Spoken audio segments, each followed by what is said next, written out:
Hello, everyone. Zach Held. I'm a dentist down the street, San Carlos. I practice with my wife, Jamie Lau. Been practicing dentist for 20 years, and happy to be here tonight and get fed. So, my dinner and my lunch tonight. Before we begin, we have a couple of announcements. On your desk, it has our upcoming schedule. The November 20th meeting, which my wife and I are going to. Brian Novi, has anyone seen him before? I saw him like at ADA like years ago, and I don't know if you guys recall. You probably do. Your karyology professor. Mine down at UCLA was not the most entertaining. He was a good class to like take a nap in. But this Brian Novi is pretty entertaining actually for what he does and how important it is for our business. Looking forward to seeing him again. And December 7th, we have a webinar tax strategy, kind of the other end of this conversation we're going to have about getting your most out of retirement. And my wife and I are probably going to go to that, getting closer to that end than the beginning of our careers. At the end of the meeting, please fill out the evaluation form. We use those when we discuss about bringing in new speakers and trying to make things entertaining and relevant, especially for Wednesday night. Now I'd like to introduce our excellent line of speakers.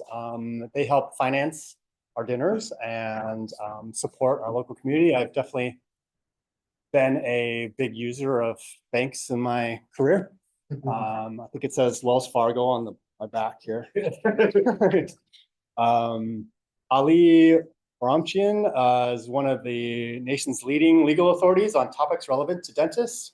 Since its creation, the Dental and Medical Council PC law firm has been regarded as one of the preeminent healthcare law firms devoted exclusively to healthcare professionals. His clients seek his advice on dental and medical practice transitions, creation of corporations and partnerships, associate contracts, estate planning, employment law matters, office leasing, and state board defense. CJ Williams is Vice President of Dental Financing with Bank of America. He specializes in practice acquisitions and real estate. His goal is to align you with the team that can help you find the practice of your dreams. Forrest Wiederman is the VP of Dental Financing in Northern California with Bank of America. He specializes in startups, existing doctors' projects, debt consolidations. I'm curious as to what existing doctors' projects is. Expand on that. Yeah. Oh, I see. Oh, okay. Yeah. Not like car purchases for like cars. Yeah. I'll talk to you later about that one. I've been hiding it from my wife. Exactly. And commercial real estate. Michael Dinsio is an experienced and highly respected dental practice consultant who has helped over 500 doctors start, buy, and grow their practices for almost a decade. With Next Level Consultants, he hopes to expand his efforts so he can motivate and enable even more doctors to thrive and meet their goals. Yeah. Great job. You're up. Okay, let's go. Yeah, Mike. I know. We're gonna have fun tonight. Hi, everyone. Nice to meet you. I'm Mike Dinsio. I recognize some of the faces. Have I met you all yet? Maybe, no? I've seen you before, maybe once at one of these events before. No? No? Okay, well, maybe not. You start looking familiar at some point when you do enough of these. But welcome and thanks, guys, for having me you guys are an amazing crew. Next Level really appreciates this partnership, so thanks for having us again. I'm going to speak on if ownership makes sense, and we do about 30, give or take 30 startups and or buy acquisitions a year. We've got a team of 10, and each of us kind of go through, each of my team members in some capacity help our clients go from, kind of maybe where you guys are at as non-owners to owners, whether that's, buying, starting, or even growing that practice once you take it over. So what we're going to go over today is who we are a little bit. State of the Union. I'm not going to touch on your guys' stuff. I'll stay in my world, but I know you guys are going to touch on some stuff later. The B of A guys. And then I do want to talk about equity that you'll gain once you become owner. I'm sure you've realized that over the years of owning your practice. When you stay as an associate, you don't gain any equity, and there's a big equity play when you do own. So we're going to go over that, and then I'll share a personal story on how ownership has really changed even my financial statement. So that's the agenda. So Next Level is established since 2018. It's actually even older than that, but we'll start there. We help about 85 dentists nationwide.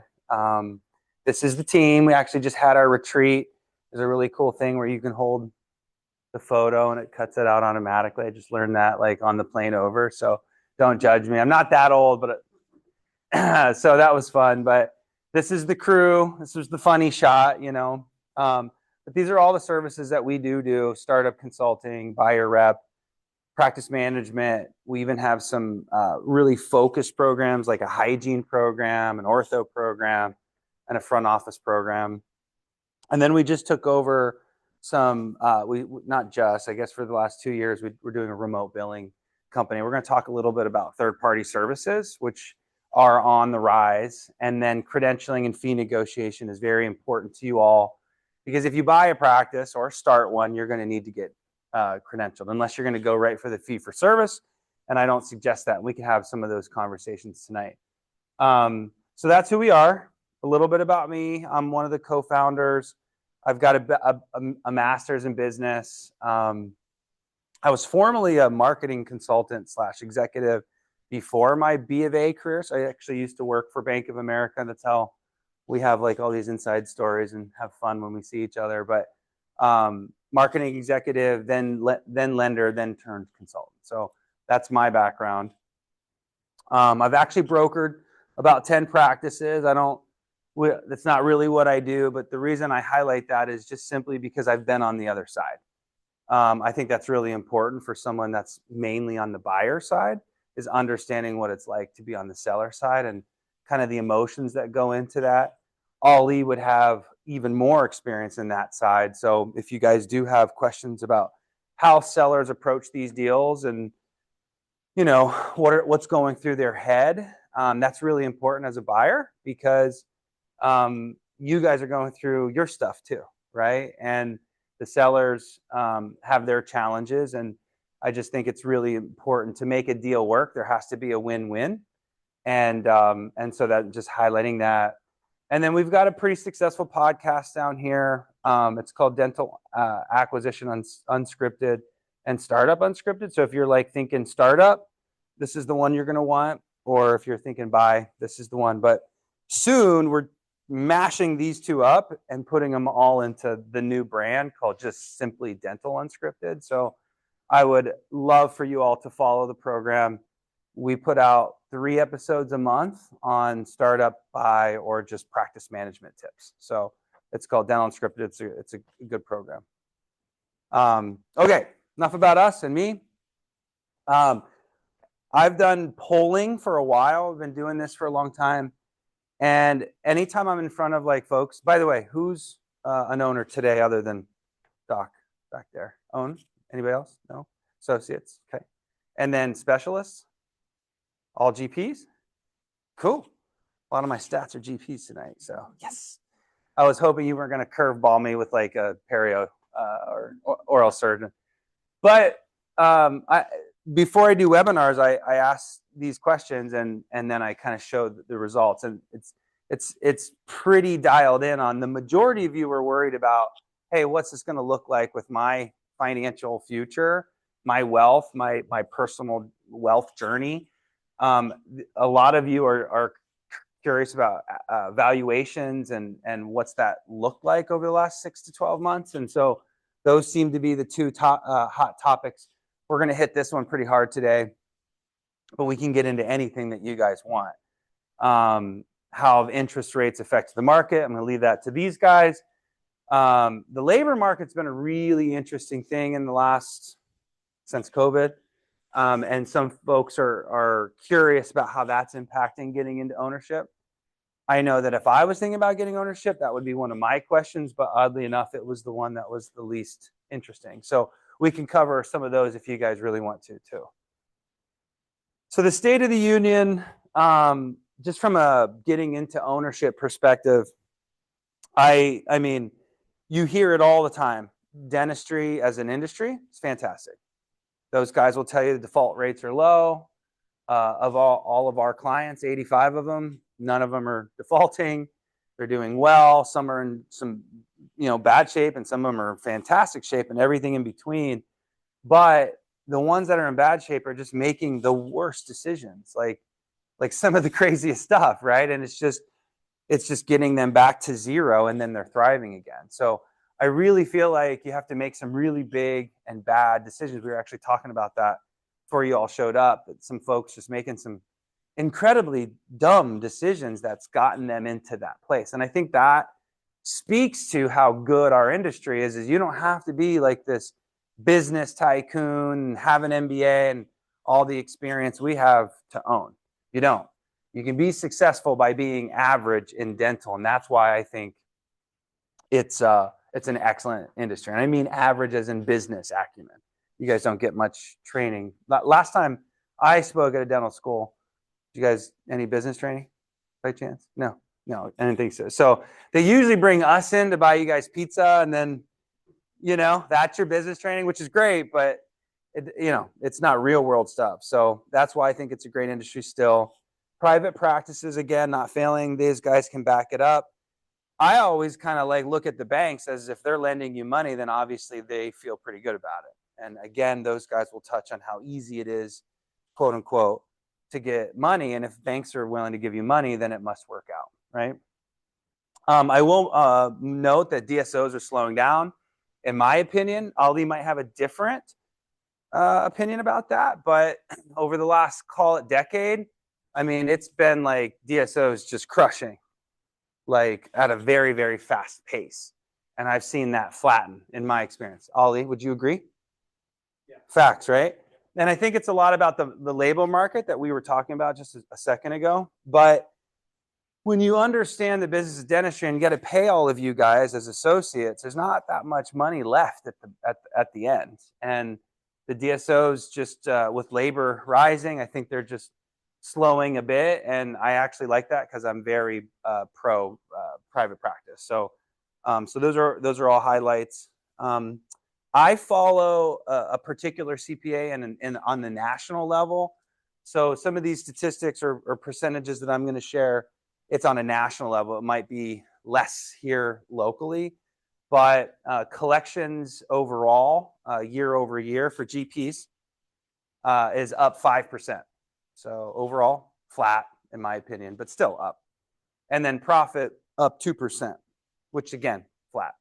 So it's not like this concept of how hygienists are getting $75 an hour is just absolutely killing us. Like, it's definitely painful, but you can see collections is up, profits up. That's flat to me. And it's kind of been flat the last, call it 4 or 5 years. I'm going to show you a chart here in a second. So again, has it changed? Is scheduling different? Yes, the model's changed for sure, but in some practices, but overall, we're flat, nice and flat. And I like flat. Of course, we all like growth, but I really don't like down. Flat's safe. So I also wanted to make a note that outside services has increased. Like I was mentioning, like billing, insurance verification, a lot of the front office duties in general, those outside services have gone up. So as labor has kind of become an issue, we've taken a tip from the DSOs that some things can be outsourced very easily. And so, and in a lot of ways, you can hold those contractors to performance and or fire them and pick somebody else up, right? Whereas a front office person, you have to train and ask them to do it right, and then train them again, and then reprimand them again, and then call Lee and say, can I fire him? And oh, I can't. And like, you have to do this dance where outside service is like, hey, you're not getting the job done. See you later. You can see the appeal to that. So that's So that's really interesting. So again, some fun things have been happening in the last 5 years that I feel like is kind of fun for me, being in the industry for as long as I have. It's just been kind of boring over the years, but since COVID, it's just kind of mixed it up a little bit. So we can get into any of that if you guys want, but so 2023, so 2024 is not done yet. Average gross receipts by this particular Kane Waters is the firm that I track on a year to year. You can see all of the specialists, gross receipts, percentage of overhead, and net income. So general dentist is somewhere in the 38% of gross sales. So their income is 38% for GPs. Okay. That again, that's only up 2% from last year. So trends are looking good. Questions so far? Kind of going through State of the Union fast. Just to tell you that the industry is great. National. So I would see this number maybe go down by 1.5%-ish, maybe 2% in this area, because wages are higher here than the rest of the country. So in general, slightly down from that number, but that is national. Okay. Also, rent is slightly higher here too. But probably pretty on point with like the coasts. I find that California, I live in Washington State, same there. Anything on the coast, a very desirable place to live, you're going to have higher wages and higher rent. And then kind of in the middle of the country, it's going to be just a little bit better. So the next thing I want to show you is just profit over the last this many years, 15 to 2023. So if you look at general dentistry, if I'm looking at the right color, this black one, so you can see this is profit. Okay. Did I get that right? That might be helpful. Thank you. Yeah, perfect. So this is actually tracking profit. And what I wanted to show you was that in every specialty, you can see all of them are up, except for, I think, perio was slightly down last year, but up. And then oral surgery went down, but look how it jumped. So they saw extreme, and then they're kind of regulating there. So I don't see that as a problem, but you'll notice slightly up in pretty much all of the specialties with the exception of perio. So anyways, again, looking at the last year, flat. It's all pretty flat with some spikes. So even from 15. So again, industry strong, solid. Some things have changed in how we manage the business, but for the most part, things are looking great. Even 2020 was a really weird year. You see, everybody kind of went down, but we've all rebounded from there. So how many of you are concerned with the post-COVID issues getting into ownership? It's a pretty natural concern. Yeah. This I just wanted to show you that things seem to be pretty much stabilized. Okay, benefits of owning. So practice owners can make somewhere between 10, of course you can make less, but in general, 10 to 15% on the table after the loan clears and everything, and we'll get into some of that. Practice owners are making obviously more as associates. All right, practice. So this is on a year to year or a month to month basis. So making more money as an associate month to month or year to year is a good thing. And then on top of that, your net worth. So we're going to talk more about equity. So does everybody know what I mean when I say the equity? What's equity in the business? Think of it like your house equity, practice equity. So you own an asset, right? And it's worth something, right? Go ahead. Value of the practice, but how that's offsetted by the debt is the equity. So if I had $1 million asset and I had 800,000 of debt on it, what's my equity? 200. So equity, right? Go ahead. Oh, no. Okay. So practice equity is the X factor. So if you're making a little bit more or even a lot more, and we all hope that you make a lot more, but even if you made just a little bit more as an owner, every year you're paying off the loan these guys are going to give you. Every year, the equity in your business that you own is going up. Just like if you own a house, you keep paying the debt off, your equity's growing, right? So that is the X factor of any business. At the end of, like, let's just say 10, 15 years, you have a practice that's debt free. You get to sell it and make that money and not have to pay the debt. You with me? So that's the equity we're going to talk about. But the other factors, of course, is the freedom of how to practice the way you want. And I interview, associates just like you guys all the time.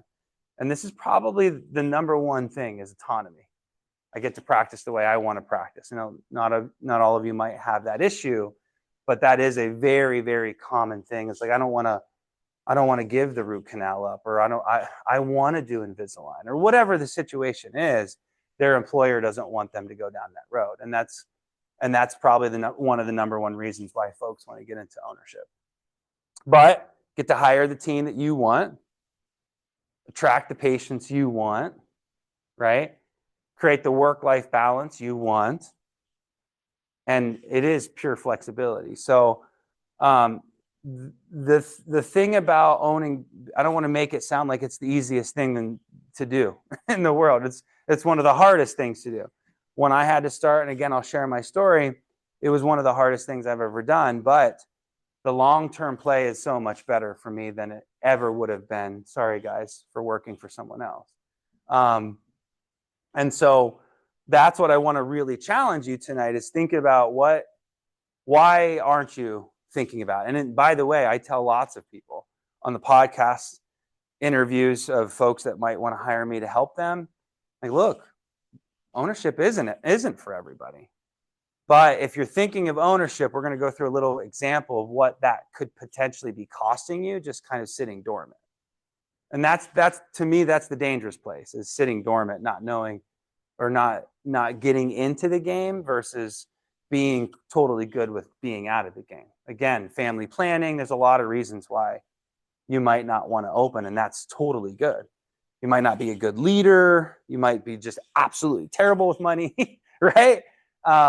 You don't do well with just being super organized and staying up on all the paperwork and all that.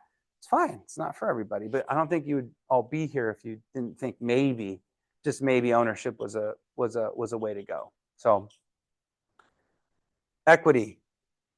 So this is a presentation I kind of stole from somebody else, but I liked it so much. This is all I could find for like someone that was really motivated now versus wait, right? So Dr. Now is like, yeah, let's do this. Let's get into owner. And this is like, okay, maybe I should hang out and wait. So if you're analytical, which I know you all are by nature, you're very analytical. So let's run through a scenario, very conservative scenario, to see what it would look like if you just hang out for 2-3 years of not doing anything. Startup or buy? I'm talking a lot about buy. I don't know why. It's just when what's that? I know we're going to get into some startups, CJ. But by the way, who's interested in startup and who's interested in buy? Not interested in doing anything? Let's do that again.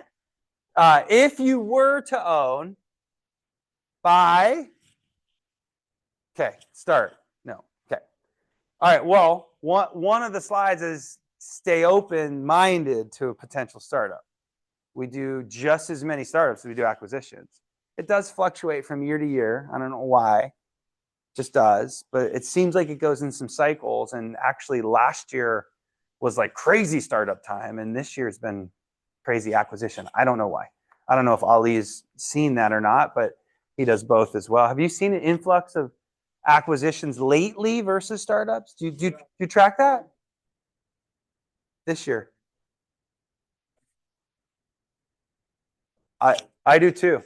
We're actually going to touch on that. But okay, so Dr. Now and Dr. Wait. So bear with me, numbers, charts, lots of words. Okay, here we go.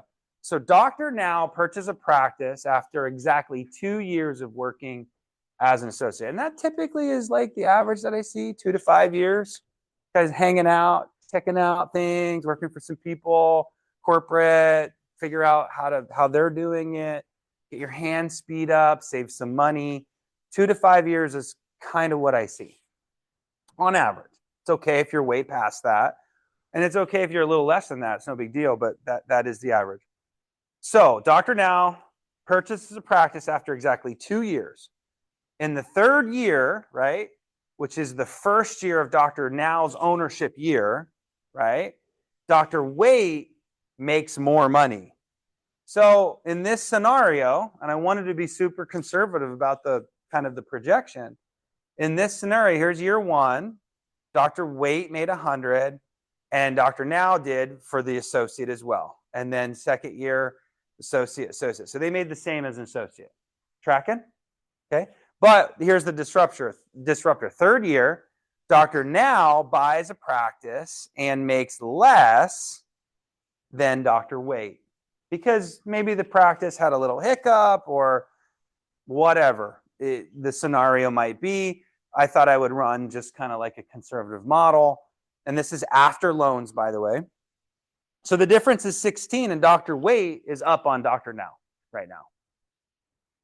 But in year 4, Dr. Now's income is now much higher, and that is very atypical. It takes about a year to really get your feet wet, to really start hitting marketing and getting in sync with systems. A lot of older practices out there that doctors just kind of let systems go. And so usually the second year is a lot better than the first year. So that's very, very normal. So year 4, 160 is now what Dr. Now makes. But Dr. Waite's still sitting. They got their increase. You notice that they're getting a small increase each year, a little raise, made a little bit more. Fifth year now, Dr. Waite purchased the practice, and their salaries will be very similar. So let's see here. In sixth year, no, I'm sorry. They stayed. Dr. Waite stayed. And in the 6th year, Dr. Waite bought. So remember that first year was kind of lower, that first year when they owned. So they went backwards, but Dr. Now is still kicking butt. So you can kind of see how the difference is racking up. So what we're talking about here is year to year compounding kind of stuff, right? Versus we're not even talking about the equity of Dr. Now has owned for 5 years and has paid their debt down by almost half, because they're usually 10-year loans.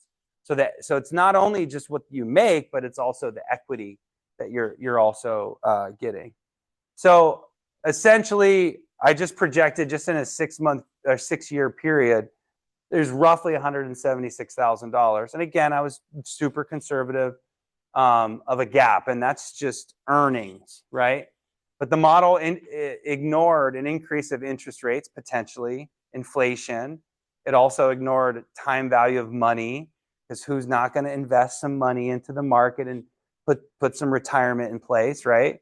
It also ignores, payoff. So if you, again, the equity of paying off debt, that also increases your overall position, your financial statement. And then just in general, you're never going to make that money back up is kind of the thing to appreciate, is that every year that you're not in the game is a year that went out. Now, maybe it's not your time, and that's okay. And I don't want to push you or pressure you guys or sell you on some amazing dream. But if you talk to most owners, and it sounds like we got one in the room right now, do you have any regrets? Because I usually hear, I wish I did it sooner. There's never a good. It's always. That's right. That's right. So when you did it, how many years were you an associate before you took the plunge? Oh, okay. 0 years. So you had there's no gap for you. You went right for it. So the gap would have been much bigger right in the first year. So I just hear that a lot. I wish I would have did it sooner. Okay. We'll skip that. So my personal story is I worked for these guys, Bank of America, had a great job. These guys have amazing jobs. They make good money. They have great expense accounts. They do the things, right? It was a perfect job. I decided to go and I went into consulting. That consulting deal didn't work out. Joined another bank. Thought, oh my gosh, consulting, that was hard. Let me get back into banking. Well, it was a terrible bank to join, and I actually got fired. That's a true story. And I remember talking to some of the folks in this room in the back table, thinking, "Oh my God, what am I doing?" My calling was consulting and owning my own business. I've done really well for lots of other people. I'm sure you all are doing really well for other people. And I want to do it for me, but at the time, and still do, have a family of 4. Wife doesn't work. So it's all on me. And that in that moment, I made a lot less, like Dr. Wait, or like Dr. Now. No benefits, lots of stress. Facts. I'm sure your first year was very stressful. Exactly. Very, very bad. But the first year, I made almost exactly the same, almost. Second year, it doubled because of hard work actually paying yourself. You guys could work really, really hard for someone else and make the same. He could work really, really hard and make more if he wanted to. Double the hours, increase, whatever. Spend more money marketing. Like you've got all the control. In the end, I've got way more flexibility for my family. I bought the building I'm in. We were debt free in 3 years. I would have never done that. Sorry, guys. It's true. And it's only because of ownership.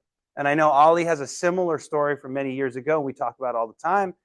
Sitting dormant, it's fine. But it's this, if you're thinking ownership, the question is why? So I actually, in this part of the presentation, there's a blank piece of paper. It's right in front of you. I want you to write down what's one reason why you're sitting on the bench. What's the one thing? What's the one thing that you're thinking, maybe I couldn't do it, or maybe labor costs are a problem, or maybe interest rates are the problem, or it's not the right time. That's fine too, right? If it's personal, that's fine. But what would be the reason why you wouldn't start looking for practices today?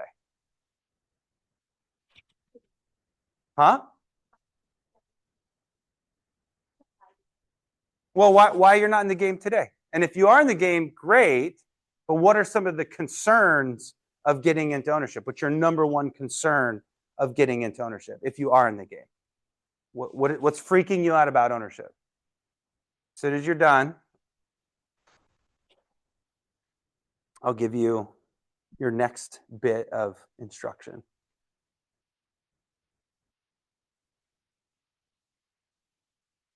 How many of you are in the game, quote unquote?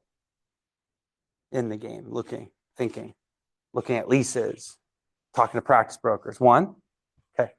2, nice. Okay, ball them up. Ball them up.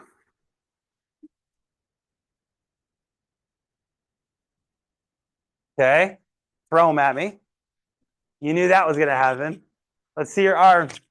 Nice, nice, perfect. CJ, need your help?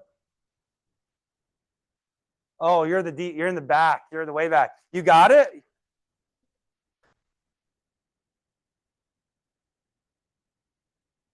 Yeah. All right, let's touch on some of these, because I bet you they're the exact same things, and anonymous now. Nobody knows. Nobody knows who's who. Okay. First one I see, staffing.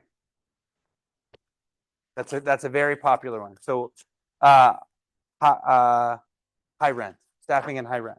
I'm not sure who said that. So Ali said startup is least risky. Staffing is not an issue for startup at all. Why? You choose your team. Yep. You could be the team. You can be the dental assistant. That's right. You have a smaller team, and you don't usually hire a hygienist right out of the gate. That would probably be a bad idea because you can't afford them. But you can clean teeth just fine. I know, not as good as a hygienist.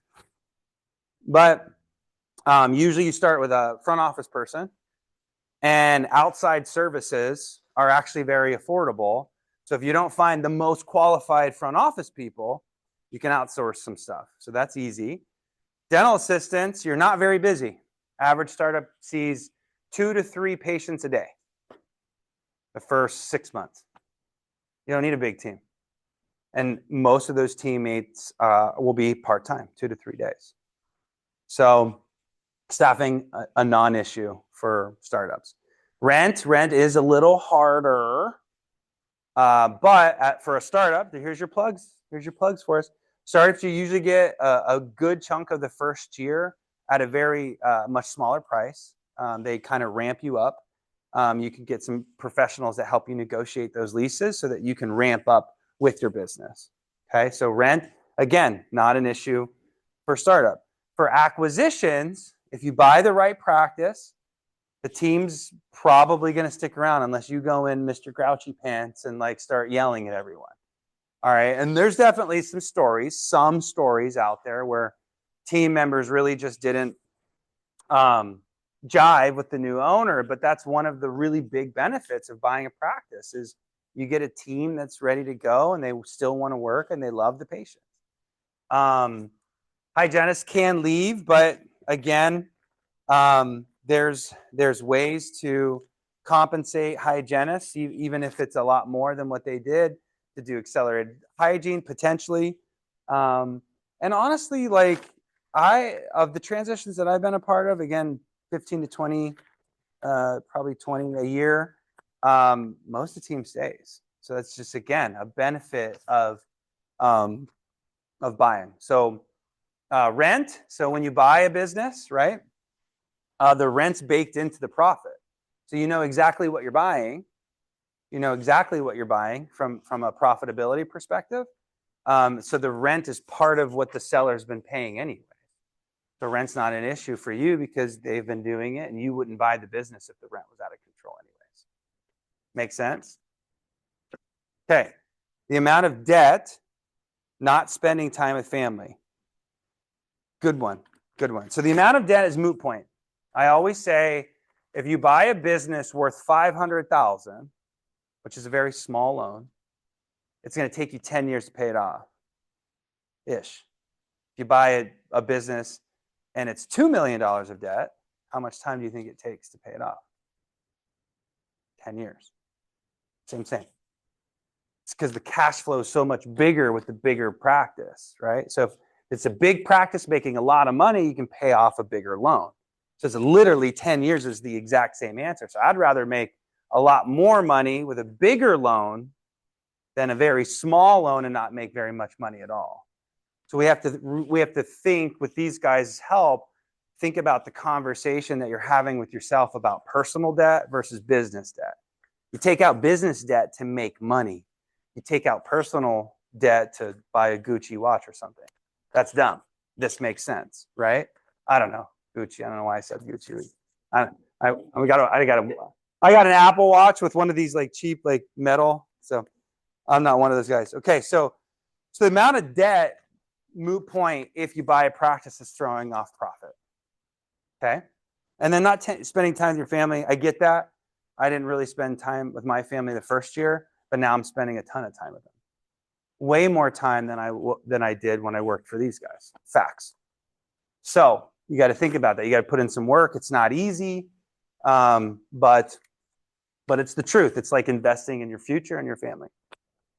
Liability, we just covered that. That's debt. Good one.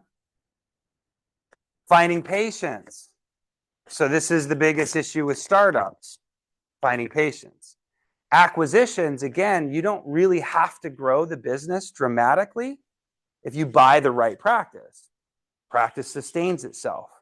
There's a lot of ways to increase patient frequency within an already existing great practice by recare and follow-ups and all kinds of things, treatment presentation tactics. I know that's a bad word, but like there's all kinds of ways to tap deeper into your existing patient base, to tighten systems.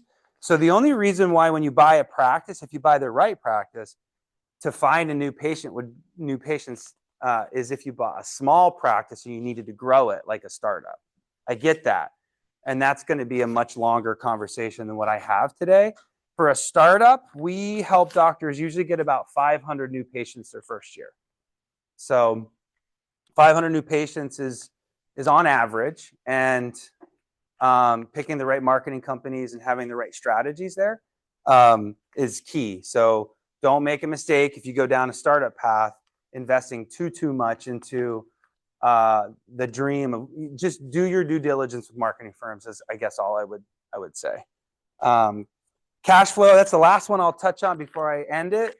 Cash flow. So cash flow should increase theoretically. If you buy a business and it's making more money than you're making right now, it could increase. Sure, it could go down, but again, an acquisition is very, again, if you partner with the right team that you have here, you're going to know the kind of business that you're buying that would be predictable for what it's going to look like once you take over. So don't buy the business if it can't help you support the lifestyle. So cash flow is a moot point when you buy a practice.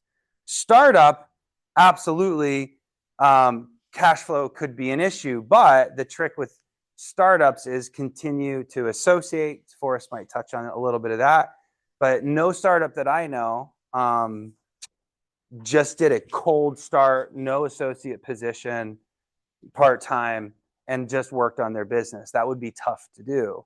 I think everybody has like a personal expense that that they have to cover, and it's really just working with your advisors and figuring out if it's even doable to cover the expenses that you have at home and which path makes the most sense. But since you're all buying practices, maybe potentially, it's a moot point. Don't buy a business that can't support your personal lifestyle. In fact, these guys probably won't even be able to give you a loan if the business can't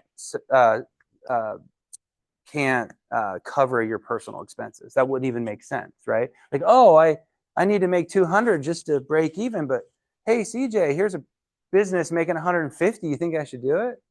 That doesn't make sense. So you would just look at businesses that make more than 200. So cash flow, right? Okay, this is me. I'm getting cut off. We can have side conversations, but get in the game. I'm telling you, if you want to, you should do it. There's no better time. The industry's flat. It's not scary. And it's done wonders for me. Our company's really good at helping you guys do that. So if you're interested in getting help, let me know. And yeah, that's it. Thank you. Appreciate it.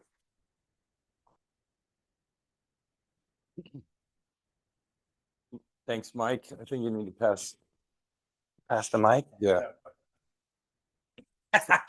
Funny Mike story, actually. Not that Mike story, but I was at Disneyland with my nephews this past weekend. And have you ever done the Jungle Cruise at Disneyland? The guy goes, "Are there any mics on board?" And then nobody raised their hand. He goes, "Perfect, mic check complete. Here we go. Let's take off." And I've used it 10 times now. And I'm not a father, but it's a heck of a dad joke. All right, thanks, Mike. Appreciate all that insight. If you've not met us before, my name's CJ Williams. This is Forrest Wiederman with Bank of America Practice Solutions.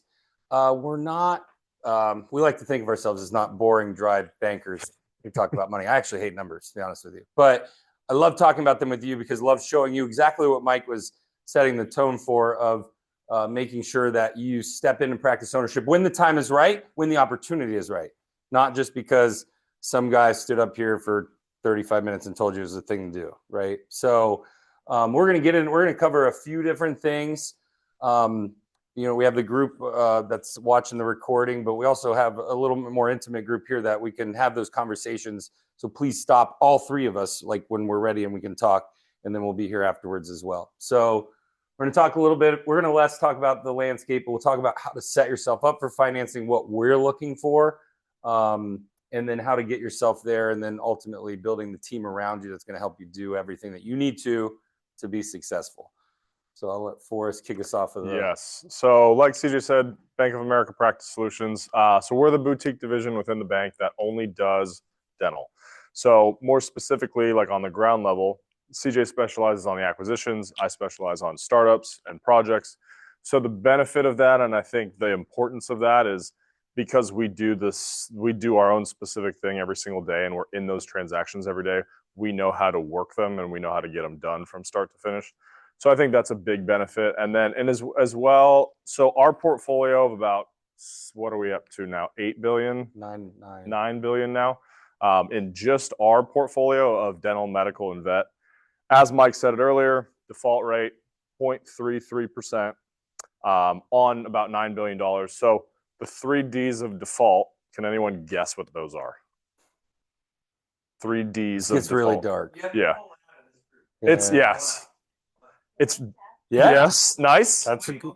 I said we're gonna get real dark. Death. That's a good one. Yeah. Okay. There's one. We're gonna be very unhappy. Yeah. What's the next one? What's the super unhappy? Divorce. There's There the we second go. one. There And you go. then the one that nobody drugs. Drugs. So death, drugs, divorce. Those are the main 3 reasons that a practice will default. So with that in mind, Do you know what? Do you know? So dental is number 2. 2. Okay. In small business, so not just healthcare, but small business lowest default rate. Does anybody know what number 1 is? All small business. So Not just restaurants, like everything. Do you know what it is? No, they're Good question. they're Or like good answer. They're right in the top 5. Yeah. Funeral homes. Yes. It's a lineage business, usually family, usually hand down. So They you're sell everything they second to borrow, funeral so homes. they don't. Yeah. Anyway, fun facts. Yes. Fun facts for everybody. Not just numbers, guys. Right. So banks are offering 100% financing. So when you're starting up a practice or buying a practice, 99 times out of 100, we're going to do 100% financing. Sometimes if you're buying a building, there may be some down payment having to be put down. But typically when you are applying with a bank, ask them about collateral, ask them about what am I putting up. If they're asking you to essentially provide any personal guarantees, so your house, your spouse, your firstborn, probably want to talk to somebody else because the business itself is going to be the collateral. Real estate purchase versus leasing. So around here, when you're starting a practice, it is really, really hard to buy a building. I will be honest with you, because you got to put 10% down, and there's a certain dollar amount total that we need to stay within. But down here, it can be challenging because, I mean, it ranges anywhere from $750 to, I've seen $1,500 a square foot to buy something.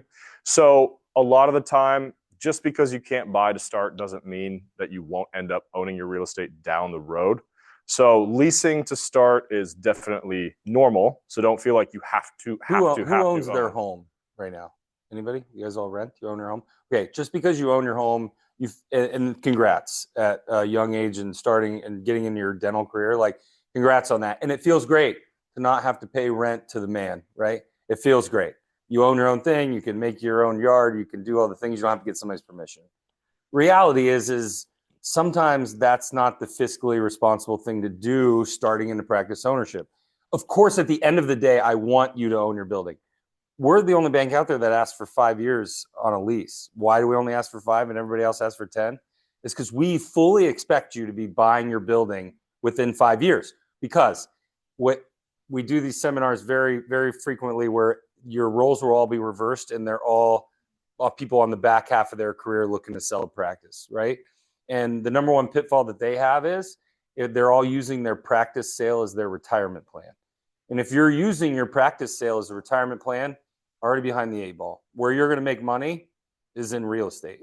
So just literally from South San Francisco, basically down to Santa Clara, ask that batch of dentists that own their building exactly what they're talking about making your money on real estate, because they all bought their real estate 30 years ago for $450,000, and now their real estate's worth $3.7 million, right? So we are in an area that just because you want to own and you felt the power of owning doesn't always mean it's the right thing to do immediately. Is it possible? Sure.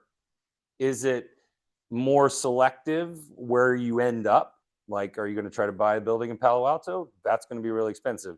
You end up finding a practice that you love in Tracy, real estate's more affordable out that way, right? So Well, it's a little bit of a decision on where you're at as well. yeah, and two, when you're starting a practice, you come out of school with anywhere from what, $300,000 to $500,000 in student loan debt. I'm going to give you another $700,000 to $800,000 to build it out, and then real estate on top of that. Yeah. You might be in debt $3 million. Maybe with zero it doesn't patience make on a sense startup to have $3.5 million in debt at 34 years old. with no Like, patience. maybe it doesn't make on a sense. startup. That is. But we'll walk you through all Yeah. that. I actually changed this today. We've used this slide before, but I used to put rising rate environment, and I'm going to talk about this in just a second. We're going to call it a fluctuating rate environment. Yeah. So we'll talk a little bit about some of those things you hear. Project costs, what I'll say to that is just make sure you have a budget up front and make sure everybody that you're working with, contractor, equipment, marketing, consulting, whoever you're working with that is helping you start up, make sure they know that there is a hard budget, a hard number, because I've seen many, many times being over budget, and with a startup, I mean, it's tough. Yeah. So just be upfront, make sure you have the budget, and make sure it doesn't get out of control. And to cap this one off real quick, there is this. Some of you said Mike called it in the game. Some of you are out there looking at practices and talking to brokers and all the things. The reality is that this market prior to COVID was very seller beneficial, right? The sellers had people like you standing out the back door 10 to 15 deep. The reality is people in your, and I'm kind of generalizing, but people in your position, less than 10 years out of school, maybe less than 15 years out of school, they got hit because they got laid off. Many of you might have felt that same thing, where maybe it took them out of the game of buying a practice. So ultimately, it's not like, that's the one difference than buying like residential real estate around here and buying a practice around here, right? It's like residential, it's up for sale for 1.5 million, and somebody's going to do all cash for 1.9 because why not? They can. Right? And you're going to be like, well, shoot, that sucks. That's not happening in the practice world. They're not up for sale for 1.5, and people are coming in at all cash 1.9. You do it because, like Mike says, the numbers make sense and everything else makes sense. So don't think you're competing with, whether it be, outside the country money, or people who are just loaded from selling startups, tech companies. Don't get bought into that. It's totally different. And then Mike already touched on the DSO stuff a little bit, and I'm sure Ollie will too. Okay, I'm going to explain something to you that I'm telling you, Mike, I filled in for Mike when I was in Seattle. He used to be with us. In any of your presentations in your 7 years, did you ever talk about interest rate? Okay. So this is a really dangerous, for those on camera, conversation for us to have. But I'm not going to talk about what your interest rate would be if you took out a loan today. That number is mid-4, mid-5. That number, if you watch this video in 3 weeks, could be mid-5, mid-6. It could be mid-3, mid-4. Who knows? But I'm going to try to teach you how you should understand the fluctuating. So how many people have heard on the news, the Fed is cutting the rate, right? Oh. I have customers right now who are like, let's just wait till April. They're cutting the rate. And I'm like, yeah, but when they cut the rate the first time, our rate actually spiked. Okay, so you hear the Fed is cutting the rate. That is the money. Forrest does a little bit better job explaining that, but that is the money that the government is lending to the banks. Yeah. Right. And then there's a whole other metric of how the banks borrow that money, charge you to make profit, because we're a for-profit business, just like you will be when you start your business. And a lot of lending, both commercial, residential, is lent off of what's called the 10-year treasury. So if you Googled tonight, MSNBC 10-year treasury, easiest way to see where interest rates are going to go. So I'm going to give you 3 looks at this, okay? The 6-month look. So since June, what do we notice? It's generally down, right? Right here's where the Fed cut the rate. By Boom. 50. Right? By 50 basis points. And then Okay. last week was 25. Yeah. So here we go. So it's generally down, right? Would you agree with that? Right? Here's a median line, right? Okay. Now we're going to look at the recent memory look. So this is since this time last year. Okay. Where are we at? We hit a bottom and then we rose. I mean, we were at like 7-something% at this point in time, in the middle of the year. Okay. But generally we're back down. Okay. So here is where this is what you need to understand though, right now is, and I'm generalizing age again, so forgive me if this is not you, but I'm going to call this the since you were born look. Okay. So since you were born, rates in the 90s were up here. Okay.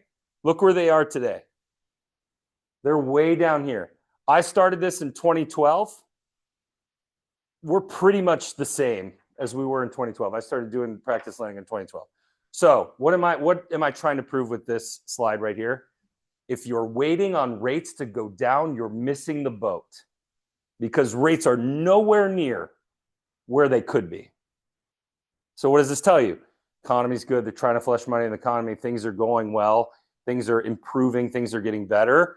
So do not tell me that you're going to wait on the Fed to cut the rate again, and that's why you're going to wait to buy practice until June. Because like Mike just explained to you, you're gonna miss out on an X amount of money being the associate when you should have just bought today, and you're talking about 0.25 points on an interest rate. Does that make sense? That was me trying to, because honestly, when they were explaining this stuff like treasury and this and that, and I'm like, I don't even know what that means, right? And so trying to wrap your head around it is kind of tough, but I wouldn't buy into what you're hearing on the news about interest rate cuts, because it definitely affects your end product way differently than you think it would. Yeah, I'll admit I had to Google what's the difference between the Federal Reserve and the 10-year Treasury. Right.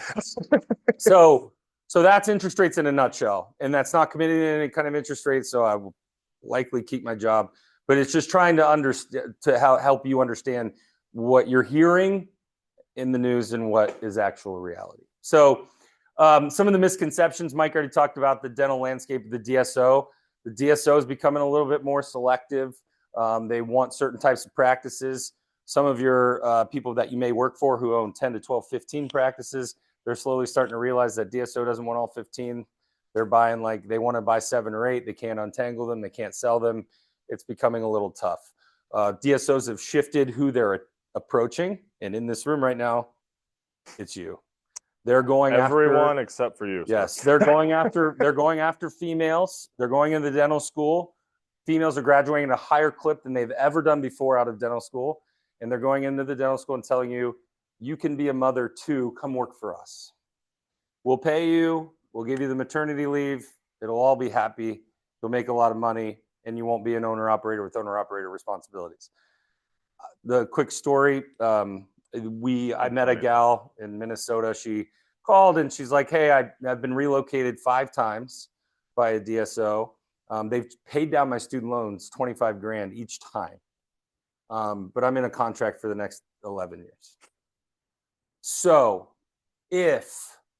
whether you own or whether you're an associate, if you're getting a contract presented to you from some corporate conglomerate, whether that's we call mini DSOs, right? The people around here that own 10, 15, 20 practices, or the Heartlands, the big ones of the world, right?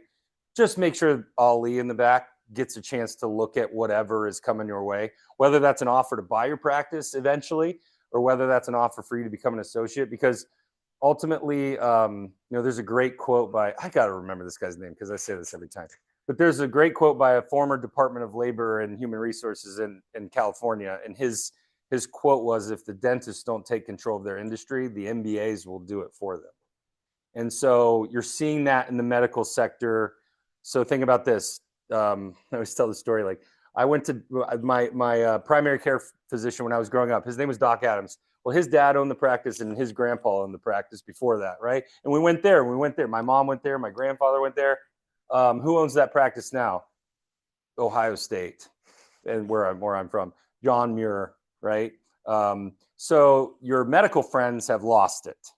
Let's be real. Outside of dermatology, plastic surgery, and ophthalmology, your medical friends have lost it. Okay, your veterinary friends are in the middle of losing it. Who's the largest owner of veterinary practices in the United States? Mars Candy Bars. Close. Yeah. So Mars So candy bars. VCA, you ever see VCA? So VCA is owned by Mars, and VCA is the largest vet conglomerate in the country. Yeah. And go ahead. Yeah, go ahead. So they own, believe it or not, everything. You walk in, the dog food and the dog toys, owned by the same company. You go, you do the lab work, they take your dog's blood. Blood company owns the machine and the lab. Yeah. And then obviously the practice. So they own everything. It's a monopolization. Yeah. And I think your oral surgery friends are currently in the middle of losing it. They're batching towards. So what I mean there, and why we're telling you the stories about the other professions, is all of us in this room are for the healthcare, for the preservation of private practice. And I think that's why you need to step up and do it yourself, because most people we talk to who say, I'm just going to be an associate, I'm going to go work corporate, year 4 or 5, they're like, how do we get out of this? So now I love people that go work the corporate job, because you're going to produce a lot, they're going to pay you a lot, and you can pretty much buy whatever practice you want, right? So it's something to think about. We need to probably click through. Yeah, go ahead. I wanted to go off script a little bit on this one, just for who we have here. Just quick question for a couple of you. So I know everybody wants to buy. First question, were you aware that you can start? And second, why did you choose buy over start? Just for like 1 minute. I'm just more curious, because I swear to God, every single presentation we do, who wants to start up? No one. Who wants to buy? Everyone. So I'm just more curious from a couple of you, if you don't mind. Well, I'll predict. Because they didn't know. Yeah.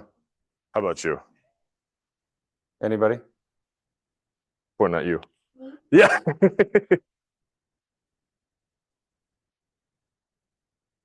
Yeah. Pretty. Fair. Okay. Cash flow. Fair. Okay. Anything else?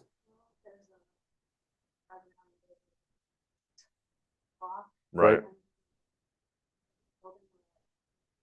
Yep. Yeah. So competition. Okay. Yep. Anybody else? Real quick. No. Yeah.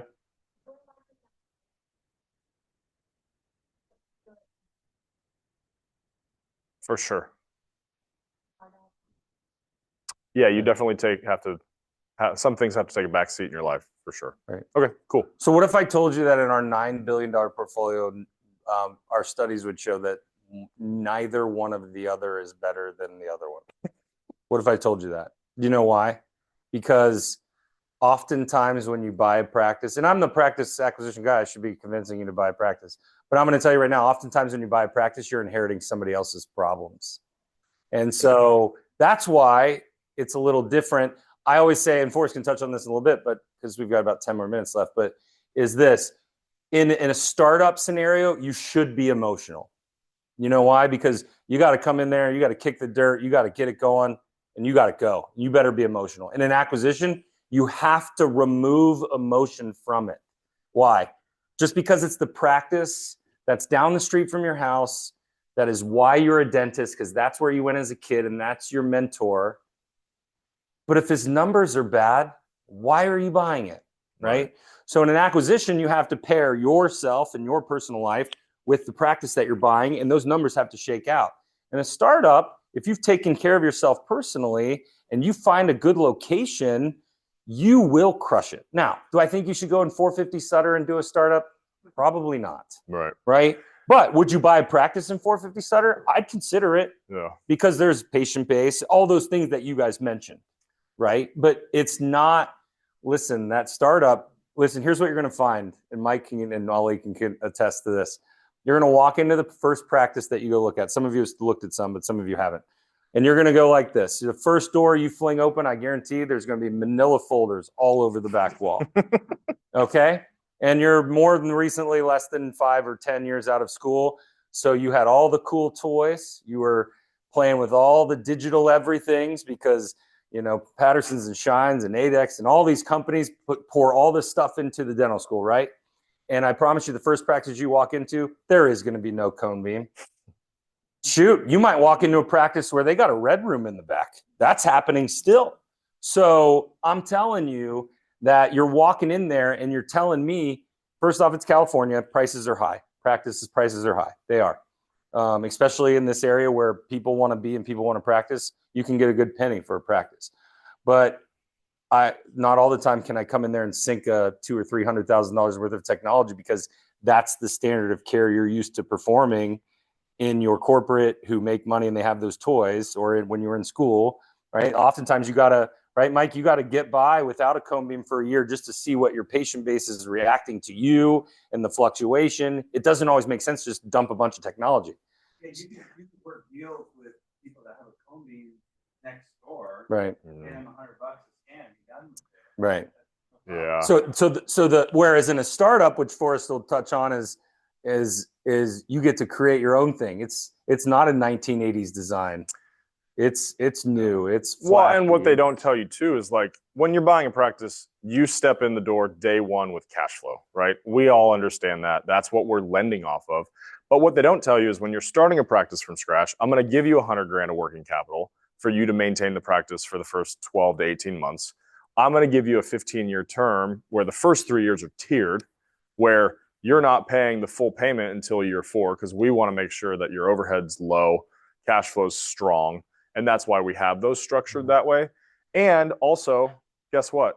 I'm going to introduce you to the best real estate broker I work with, who's going to negotiate 6 to 12 months of free rent. So you don't even have to start paying rent until your practice is up and running, hopefully. Right. So there's a lot more into it that is worth another conversation if you have interest. Because like what CJ said, you could look for the perfect practice for 2, 3, 4 years to where you could have had yours started and built up by then. Yeah. And I So- think that's what Mike was touching on there at the beginning of our presentation with, or when we asked that question, when you asked that question, about 50% of you were going to start up, because most of you are going to come to me and you're going to be like, yeah, I don't like the paint on the wall in that one. Yeah, the carpet in that one's shag green. I'm not a big fan. Yeah, no cone beam in that one. And I'm going to be like, okay, now it's time to have a conversation with Forrest, because you're looking for the golden goose and that just doesn't exist. Right. So we're going to breeze through this because this it's basically, it doesn't really matter. So you healthcare specific, when you're looking for a lender, Forrest already talked about not signing on your house, not signing on different things. Yeah. It's a little bit different than buying a TV from Best Buy, right? Best Buy, they run your credit and they're like, here's a TV and $1,000 no interest, whatever. It's all based on cash flow personally and cash flow of the practice. Anything to touch on here? Well, yeah, no, I mean, you covered most of it. So when it says cash flow based, so when you're buying a practice, you're looking at the last couple of years of tax returns. Startup wise, when it's your first practice, we use projections. So as long as you are essentially taking care of yourself financially, you're not living outside of your means, you're saving your money, I can get you approved. Yeah. It's more specific on the practice for him. So that's where that differs. But you covered the rest of Cool. it's good. Here's credit score, and that was credit score. Credit 680 or higher. That's it. Credit score is a very, as you probably started to understand, and as you're taking out credit cards and loans and different things, credit score is a very fluctuating thing, right? Here's what I can tell you about credit score. Like Forrest said, 680 or higher is where you need to be to qualify.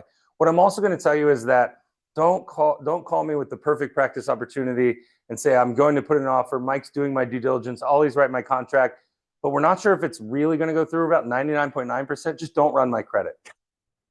Well, I got to run your credit. I got to get you approved. So when Mike's done with the due diligence and all he's done with the contract, we can give you the practice, right? If you run to 9 different banks, it will affect your credit.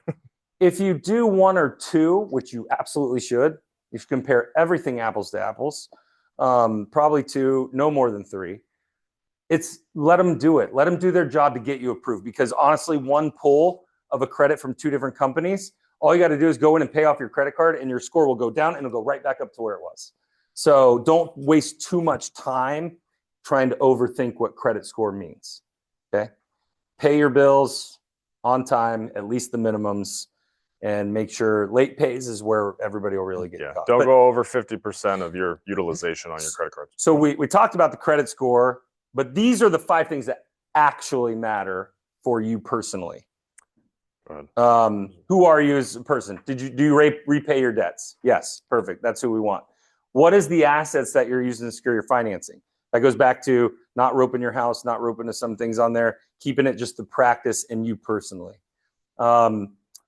the conditions. What's it take to close the loan, right? If somebody gives you an approval and it's got a flashy interest rate, and maybe somebody else gives you an approval that's got a little bit higher interest rate, but you had to pay off 2 car loans to get this deal done over here where you don't have to do anything, then I'm taking the higher interest rate because I don't want to sink a bunch of money into paying cars. So understand what it means to close. What's it going to take to close? Capacity, we've talked too much about cash flow. I'm tired of saying the word cash flow. And then capital. The golden rule of thumb to get through underwriting right now in this world and landscape for us and all the 2 or 3 primary banks is 7 to 10% of what you're borrowing in the bank. So if you're borrowing $1 million practice, the banks would love to see you have about $70,000 to $100,000, either checking, savings, stocks, bonds, anything but retirement, basically. So if you're not there, and again, it's not like a hard no if you don't have that, but that's the easiest way to get to the next step. You were me. Well, this is for acquisition though. Oh yeah. Okay. So we'll do this real quick. So this is the most important slide, and it's basically Mike's slide. Yeah. A little bit different. And so when this is all up, take a picture of it because it's super important. So you're an associate producing 50 grand a month. Who here in their associate jobs tracking their production? 1, 2, yes, winners. That's who we need. We need you two. 0% for 0 months. No, yeah. Forrest has probably got a 5 or something. So if you're not tracking your production, I would highly, highly encourage you to do so. The bigger the practice you get that you're trying to buy, the more your production matters. If it's $1 million practice, hygiene on average is around 30%. We'd hope you can produce around 700K because that's probably what the doctor production is in that practice, okay? It's not a hard stop, much like the cash in the bank. It's not a hard stop. But the bigger the practice gets, the more your production matters. If you can't, because I know private practices don't always give you the opportunity, but the reality is if you go asking, and I would try to be, and maybe you could touch on it, doctor, like if somebody's transparent with you, if you're transparent with your boss about what your future and what your goals are, there's a little bit better chance than you walking in a week before closing and say, hey, I need my production reports. And then they're going to be like, we did this before. Where are you buying? And there's either 1 or 2 answers they're going to give. They're going to say, here it is. Where are you buying? How can I help? How can I help you flourish? Or they're going to say, there's the door. Don't let it hit you on the way out, right? Because they might be afraid of where you might end up, might be close by, whatever. So being upfront with how you can help them grow their business is probably a good conversation to have. If you work corporate, they owe it to you. Do not let them not give you that production. They owe that to you. But it's easier to have that conversation ahead of time because everybody's done it. And ultimately, we go to the CDA every year. Ali and I present to a room of 50 buyers on Saturday and a room of 50 sellers on Thursday. And I bet you some of their associates and some of their bosses are there on the separate days. And I think the number one flaw in this industry is you just don't have an open conversation with your boss. And they are afraid to come to you about what your goals are and potentially just make the easiest transition we do is the associate buying the practice. You know the people, the process, everything, right? So anyway, sorry I went long-winded there and I know we got to wrap up, but associate producing 50 grand a month, 600 grand annually, pay 30% of your collections. We are a national company, so these are national numbers because the taxes are pretty low for California. But so you net 126. It's a rule of 50. So, you know, the number one misconception of that room full of sellers is you guys can't afford it. You got 500 grand student loans, you got all the other things. Here's what happens when you're the same producer annually, revenue. What do you get as an owner that you don't get paid on as an associate? IG. So you're naturally, as what Mike said many, many times, just going to make more money. Okay? We probably need to, you go through this right here. Yeah. So typical borrower profile, whether you're buying or starting up. So a GP, we need at least a year of associateship. If you're a specialist, we don't need any. And then income-wise, just work full-time. You'll be fine on that piece. When it comes to your cost of living, what I'll tell you is live within your means. Don't go out and buy the fancy, expensive home or car, because then essentially we're looking at your monthly obligations on what you can afford. So it's essentially just jacking up your monthly payment. And then Savings, CJ touched on that 7 to 10%, just keeping your credit score clean. Student loans, we understand that it is probably going to be north of that 300 grand. And there's good debt versus bad debt, right? Student loans, good debt. Home, good debt. Ferrari, bad debt. Boat, bad debt. So making sure that you're aligning yourself with the good debts that you're taking on versus the bad, that's a big piece, especially living in California, how expensive it is. Yep. And I think the number one thing to end on is, yeah, this is, if you're going to take anything away, I think this is the biggest thing, in my opinion, because working with industry experts, professionals in the local markets is so important, because we do this every day. We know how to get it done the right way, and making sure that you surround yourself with a team that's going to get you from point A to point Z, and make sure that your best intention is at heart for us. So making sure that you have these people, this is a huge amount or a lot of different resources. This is more specifically for a startup. When you're buying a practice, there's generally the three of us in the room plus a CPA. but all these people inside your life of your practice you will interact with at Right. some point. So this just shows you how many different people are involved. So yeah, it can be a little overwhelming, but if you have the right people in your corner, it may not be. Number one suggestion, and a good segue to our attorney friend back here, is don't hire your brother-in-law who's a divorce attorney to negotiate your practice sale. And with that, Let's bring up we'll Ali. turn it over to Ali. So there's our contact. If you guys just want to have take a picture there. If you just want to have a 5 or 10 minute phone call, we can pretty much tell you what you can or can't do. And thank you guys for coming out tonight. And Thank you. the floor is yours. Well done, well done. We need to mic you up. Let's see. Hopefully none tomorrow. All right. All right. So thank you guys. Very good. So how many of you were associates on March 16th, 2020? 1, 2. Okay. What happened on March 16th? Do you remember? Office is closed in the whole country, basically, right? Dental practice was closed because of COVID. What happened, and I'm exaggerating a little bit, but what happened on March 17th and 18th and 19th, right?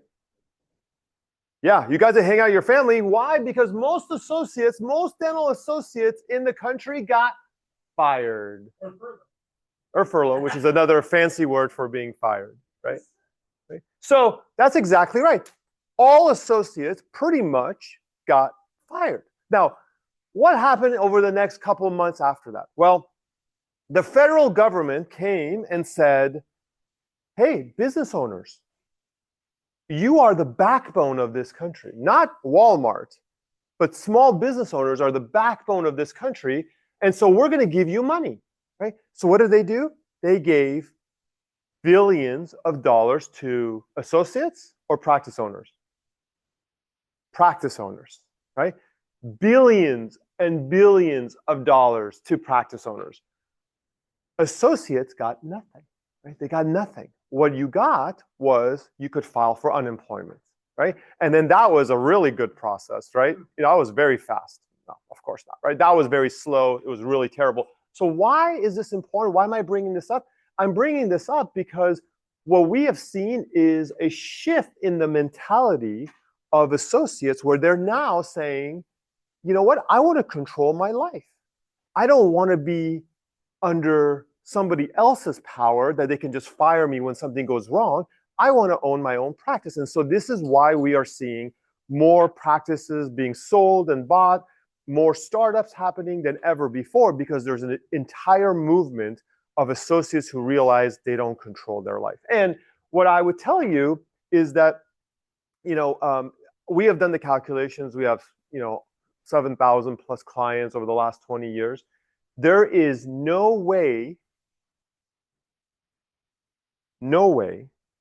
any of you can get to financial independence working for someone else.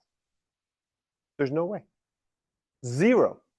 Even if your parents or your spouse paid off all of your student debt the day you graduated dental school, you still cannot get to financial independence working for someone else because the tax code is not built for you to be an employee, right? It's not advantageous to employees. It's advantageous to business owners, right? And so that's why as a business owner, you can have write-offs and you can play tax games and you can play all this stuff that allows you to net more money and hence pay off debt, build equity, build a lifestyle that you want by creating wealth, right? So I'm showing this picture. Who knows who this is? Tina Turner, thank you. Somebody the other day said Beyonce, and I almost lost my. Yeah, it was. All right. So why do I have Tina Turner's picture on here? Because I want you to remember this acronym, okay? There is no alternative to practice ownership if you want to get to financial independence, right? As a business owner. There is none. There is none. Is it hard? Absolutely. Being a business owner is one of the hardest things you will ever do. Is it satisfying? It can be. Now, it can be. It's not 100%. It can be. Now, you heard CJ say that the likelihood of failing in a dental practice is what? Less than 1%, right? That's true. But he's not telling you the whole truth, actually. He's not. He's not. A lot of people, very few people, I should say, fail, but a lot of people suffer, right? A lot of people suffer. They may not fail, but they suffer.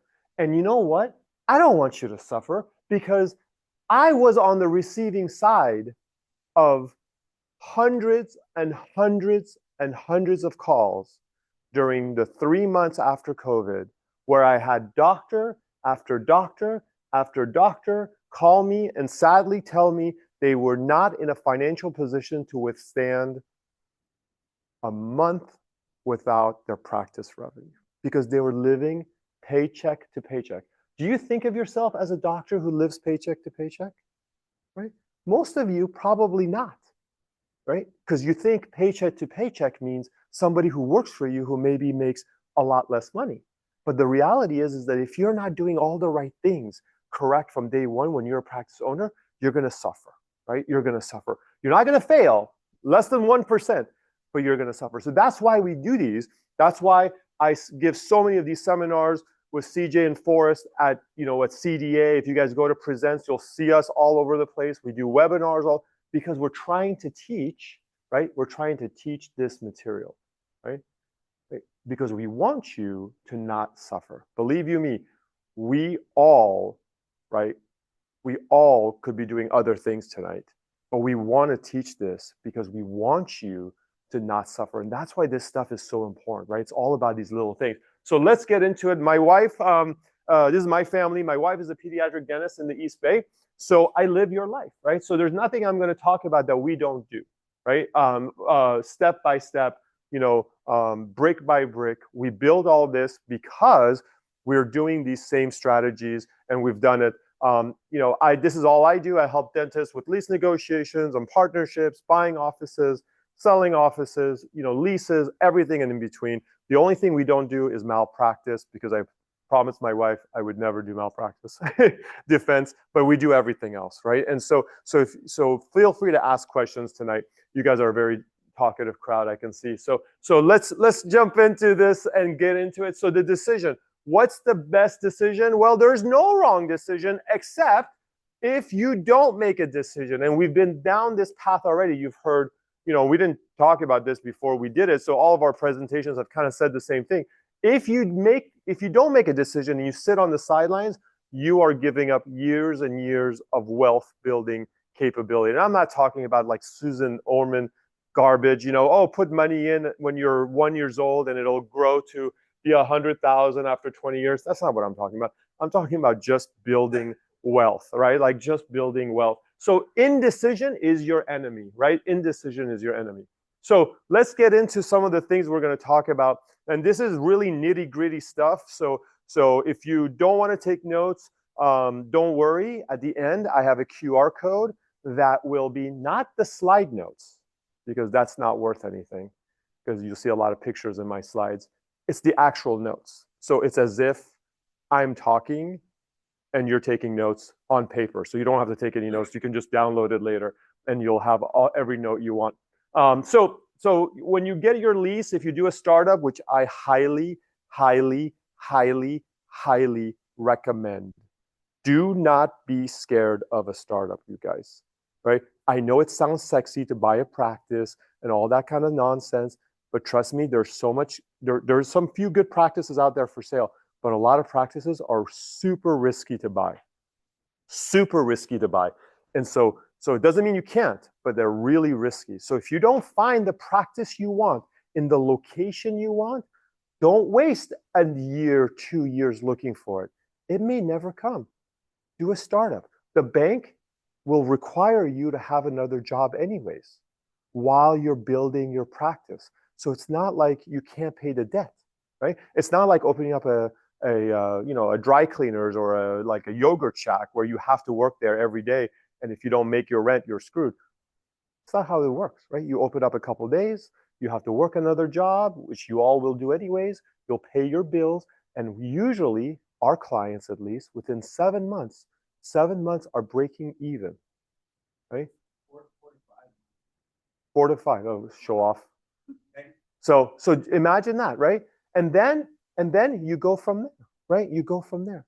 And so it's not as bad as it sounds, right? It's not as bad as it sounds. So when you start, you're going to get a letter of intent, right? That's where a commercial real estate broker will negotiate the business terms. Then there are 3 kinds of leases out there. We're going to talk about 2 of them tonight. One is called a full service lease. It's the best kind of lease that you can get.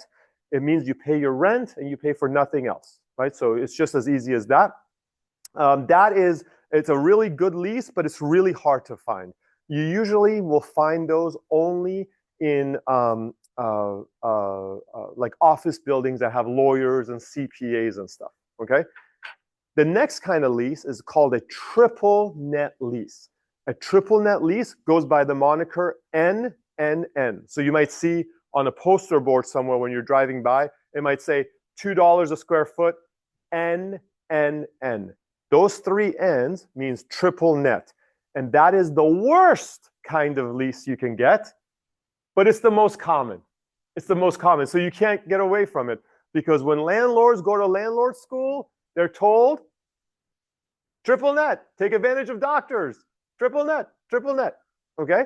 That's how they do it, because triple net leases are the best. You pay your rent, plus you pay your fair share of all other expenses. So if they need to replace the roof, you pay your fair share of that.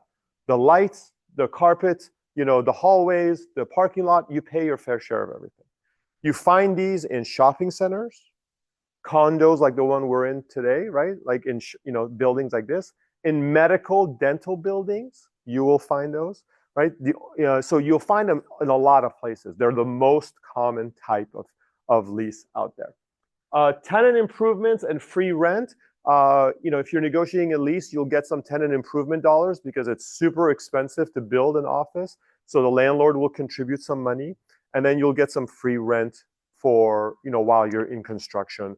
So you're not paying rent, right? So again, hugely important. So these are all terms and all things that you need a real estate broker that specializes in healthcare, right, to help you. Like they said, there's nothing wrong with residential brokers, right? They're fine people, right, who graduated high school. But what we want to talk about, right, is you want to go with somebody with experience, guys, experience in healthcare, because they're going to make sure that you have enough power in your building, right? That there's enough pipes. The pipes are large enough to handle the volume of waste and water that you need in your office. I had a doctor, actually it was one of my first clients now that I think about it, almost 20 years ago. Super smart. Her husband was a teacher of marketing, right, at a big university here in the Bay Area. And they opened up their office. They asked for no help at all. right? They just had me review the lease, but they didn't get any other professional help. And they got a letter of intent, and I, it's not my job to look at the pipes and the power. Like, that's not what I do. But what happened was it didn't have enough power. They only had 100 amps of power. 100 amps. 100 amps means you cannot turn on every light in the office and take an X-ray. What's that? Yeah, exactly. Yeah. They could not leave every light on, every computer, and then take an X-ray. If they took an X-ray while there was all that, power went out. Right? I mean, imagine that, right? So they spent, because they didn't negotiate this, they spent $50,000 to pull extra power from the other side of the street into their condo. Did they expect that? No. Huge amounts of money. $50,000. That's 5 chairs. Right? I mean, that's a huge amount of stuff, right? So my point is that you don't want to suffer. You don't want to suffer, right? You're not going to fail. They didn't fail, but they suffered for that first year because they didn't expect that, right? And I don't want you to suffer, right? I don't want you to make those mistakes. So here, when you're buying a practice, here's your world of documents that I'm going to be negotiating for you. So I'm going to go through these a little bit. Letter of intent. Usually a practice broker will pressure you to sign a letter of intent. How many of you have ever submitted an offer on a practice to buy? Yep. Okay. Did you feel pressure to sign the letter of intent by the brokers? Yeah. Right. There's people lining up outside the door. If you don't offer right now, you don't sign for this practice, there's going to be somebody else, right? That's the kind of lines they give. They pressure you. And then they'll say things like, we'll deal with the details later. CJ, is it good to deal with the details of a letter of intent later? No. We practiced that, by the way, guys, before you came. Right? It's not good. You want to negotiate the letter of intent fully upfront because that's the whole point, right? You want to make sure the deal terms are the same that you're willing to accept so that you don't have to negotiate it again later. So don't feel pressure if someone says sign, sign, sign, right? Don't do that, right? It's really, really, really risky. You want to take your time. Asset purchase agreement, that's where I spend most of my time negotiating the contract to buy. The exhibits, super important for the seller to prepare. I want you guys to review these. I want you to take a note about this. There's something called continuing contracts, okay, is an exhibit to APAs. Continuing contracts are contracts that the seller is in, like 1, 2, 3 year contract for some service. It could be marketing, it could be consulting, it could be HR, and they don't need that after they sell their practice, so they're gonna basically ask you to take it over. Okay, so it's important for you to know what that is. When I first started doing this 20 years ago, do you know what the #1 continuing contract used to be? Yes, 20 years ago. No, continuing contract. So a contract that a seller has signed for some service for their office that they can't get rid of. Yellow pages. Yellow pages. Yellow pages. I used to see contracts where sellers had like a $20,000, $25,000 yearly yellow page contract, right? Right. So today, those are mostly gone. What people are paying for, though, is, a marketing company to do their websites and stuff, and they're paying them $2,500, $2,000 for that. Things of that nature. So you got to know what you're taking on, right? And that's an important part of it. It's already in the budget because it's in their P&L and stuff. So the value, it's already there, but you just got to know what it is. So that's their lease assignment. And then if the seller, is going to work back, an associate agreement for the seller, right? If the practice is big enough where you're going to ask them to. I personally love it when sellers work back for my buyers. Not like 5 days a week, of course, but have them work back once a week, once a month, something like that, because there's going to always be patients that don't want to see anybody else, right? And so because of that, it's good to have the seller just kind of get their hands wet, talk to their patients for a little bit. After a couple months, they usually leave anyway, right? But it's a good way of reducing your attrition, okay? Yes?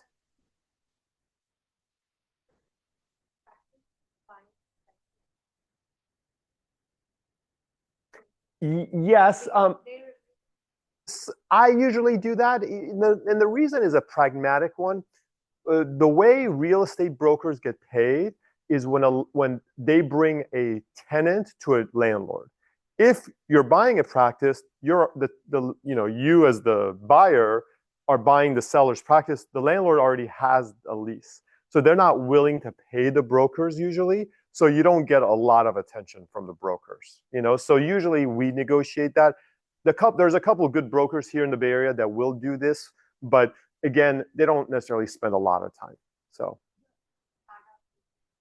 yes, for the startups, you absolutely need a good commercial broker. Yeah, and there's a lot of good ones. The landlord pays them. Yeah, the landlord. Yeah, you don't pay anything. Yeah, good. Restricted covenant. You guys may have heard these rules that the federal government is passing.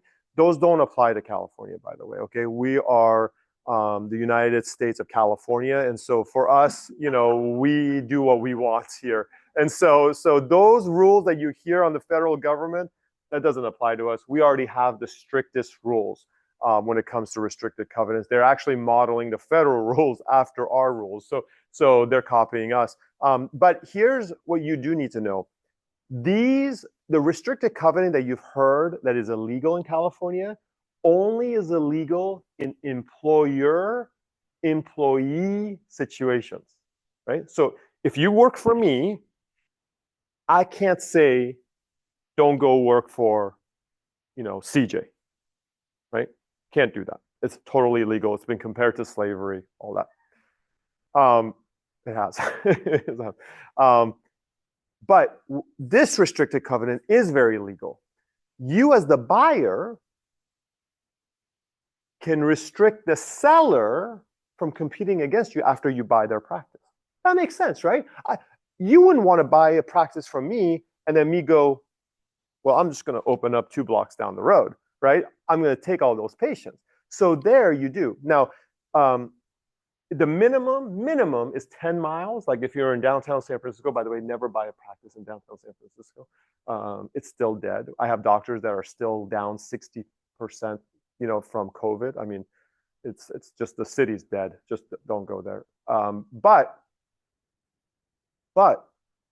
the minimum is 10 miles. Ideally, you want to be 20, 25 miles, right? Radius, right?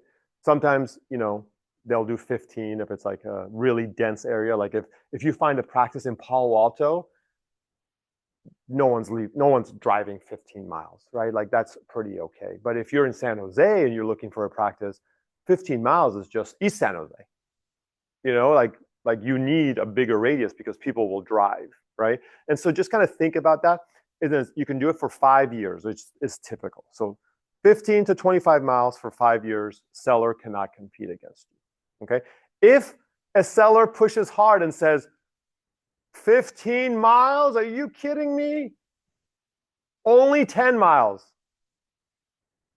What do you guys think about that? What does that tell you if somebody doesn't want to agree to a 15-mile radius? Why? That You're selling your package. You're selling your package. right, exactly. Your alarms should go up if the seller pushes back on the covenant not to compete, because it means they have other plans, right? I have a scary story. Anybody here go to UCSF? One person? UOP? How many people? One. Oh. So we had a professor at UCSF sold her practice to her student, right, in San Francisco. Refused to a covenant not to compete. You don't trust me. I'm your professor. We're a small community in dental. On and on and on. And I said, no, to the buyer, do not agree to this. This is super bad. You need to have a covenant. Like, nope, I refuse. Seller refused. The buyer acquiesced.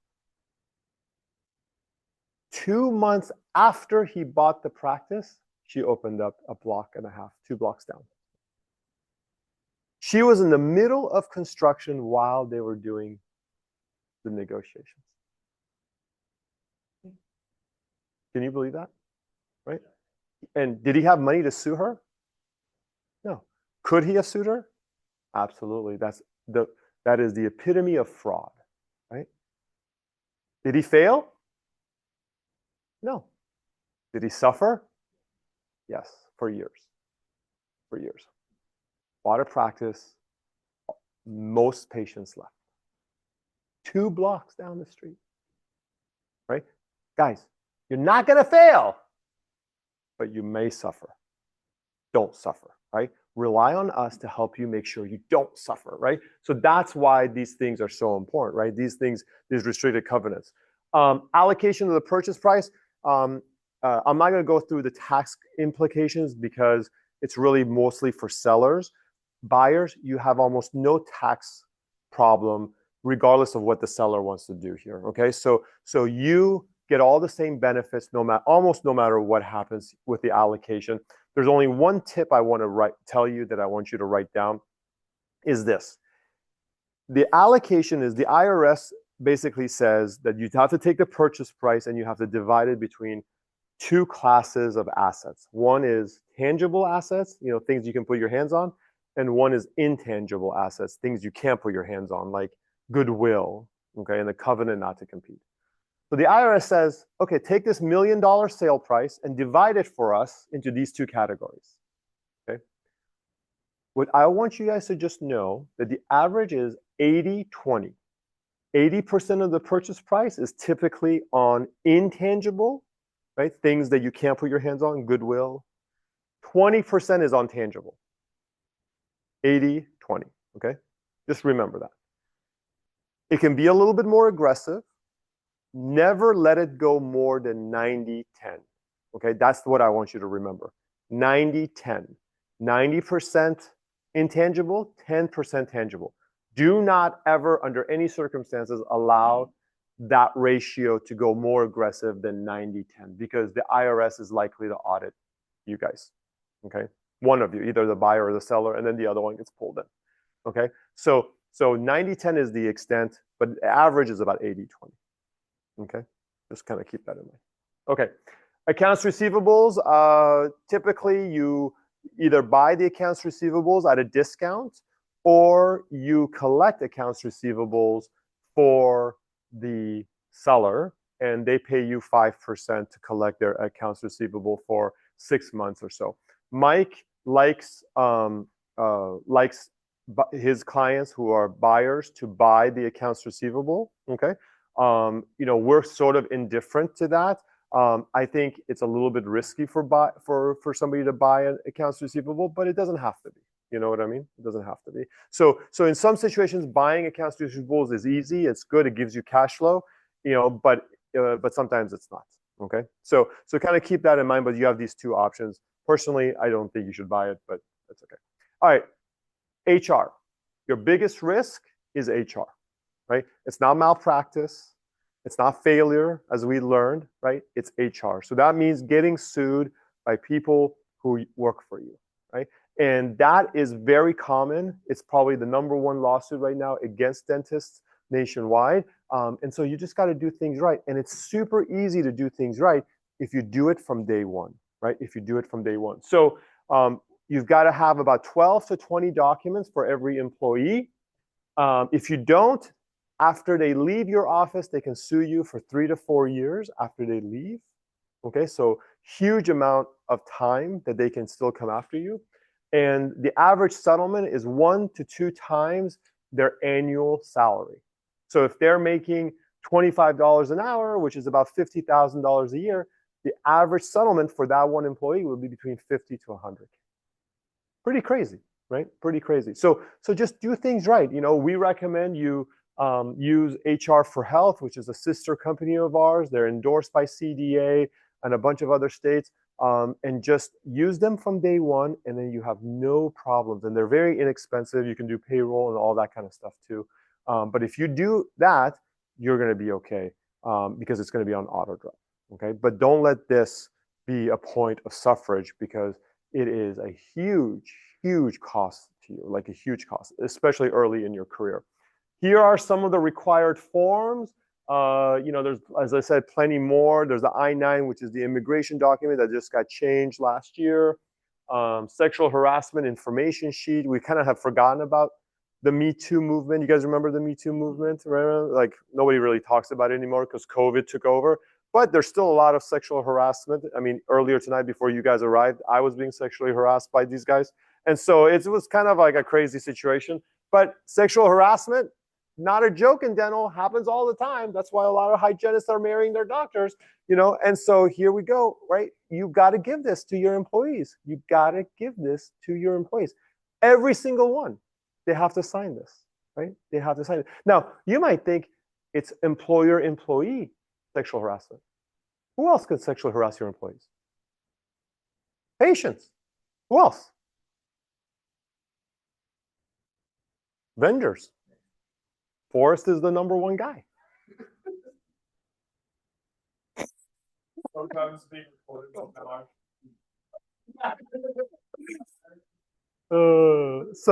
So no, but joking aside, it could be anybody. It could be coworkers.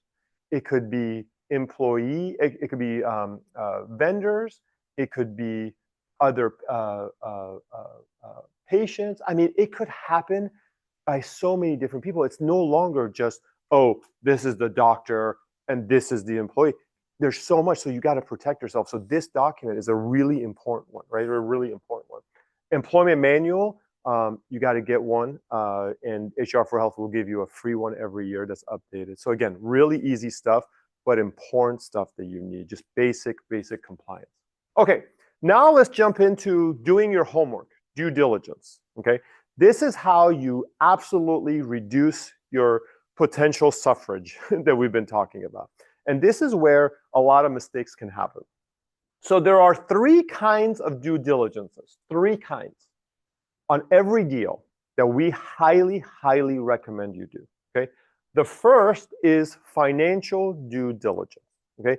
Financial due diligence is where the bank and either a CPA or a buyer's advocate, right, will look at the numbers for you, the tax returns, the profit and loss and whatnot, and they will tell you, you know, what their thoughts are on the business. Does it make sense, right? The bank will look at it from a cash flow perspective, make sure the price and the cash flow match up and it makes sense. They won't give you an opinion on value because that's not their job, but they'll give you, they'll tell you if the thing looks good there.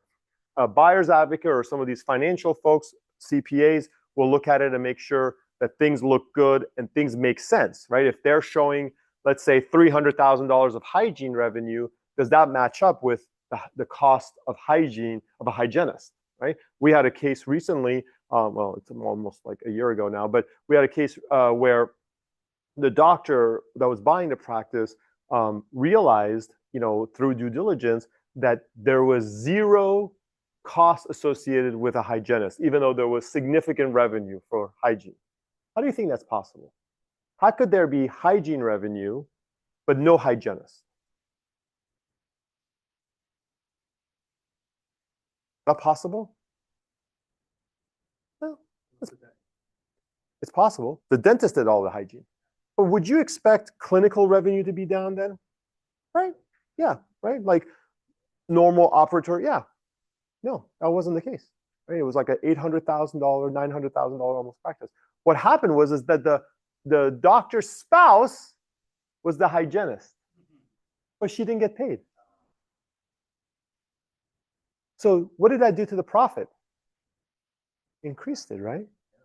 Hygiene revenue, no cost to the hygienist. So it made the practice look incredibly profitable, hence increasing the price.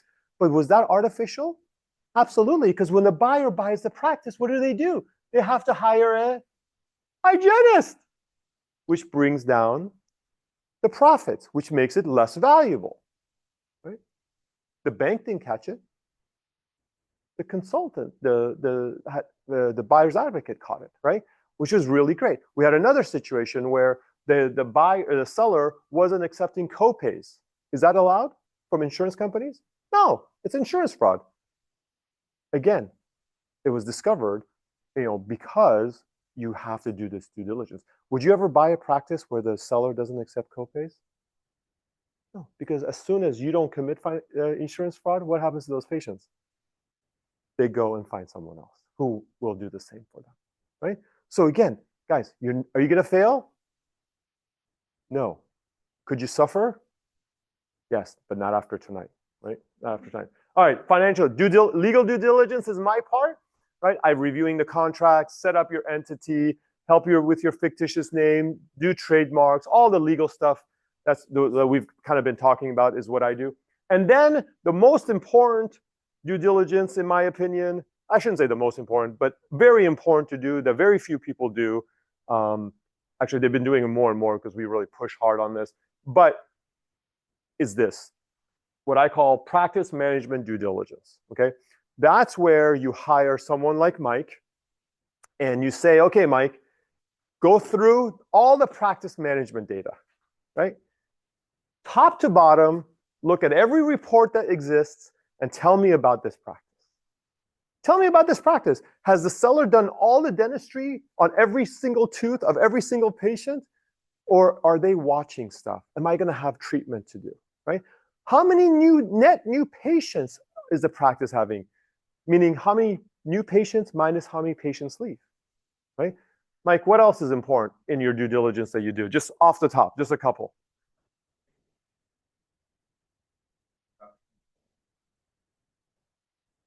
Pre-appointment, hygiene, guys, there's so much.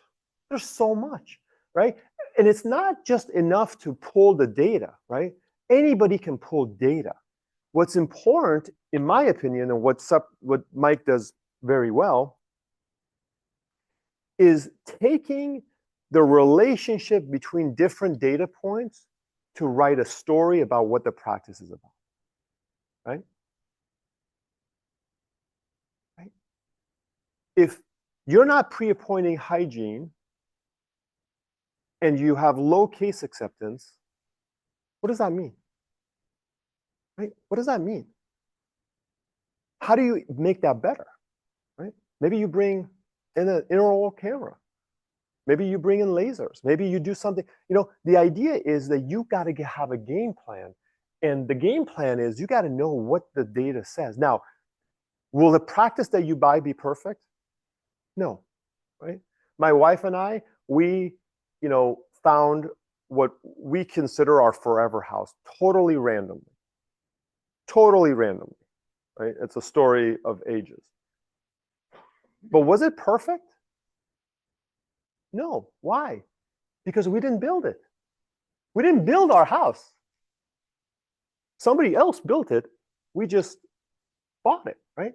When you buy a practice, it's just like that. It will never be perfect. Because did you build it?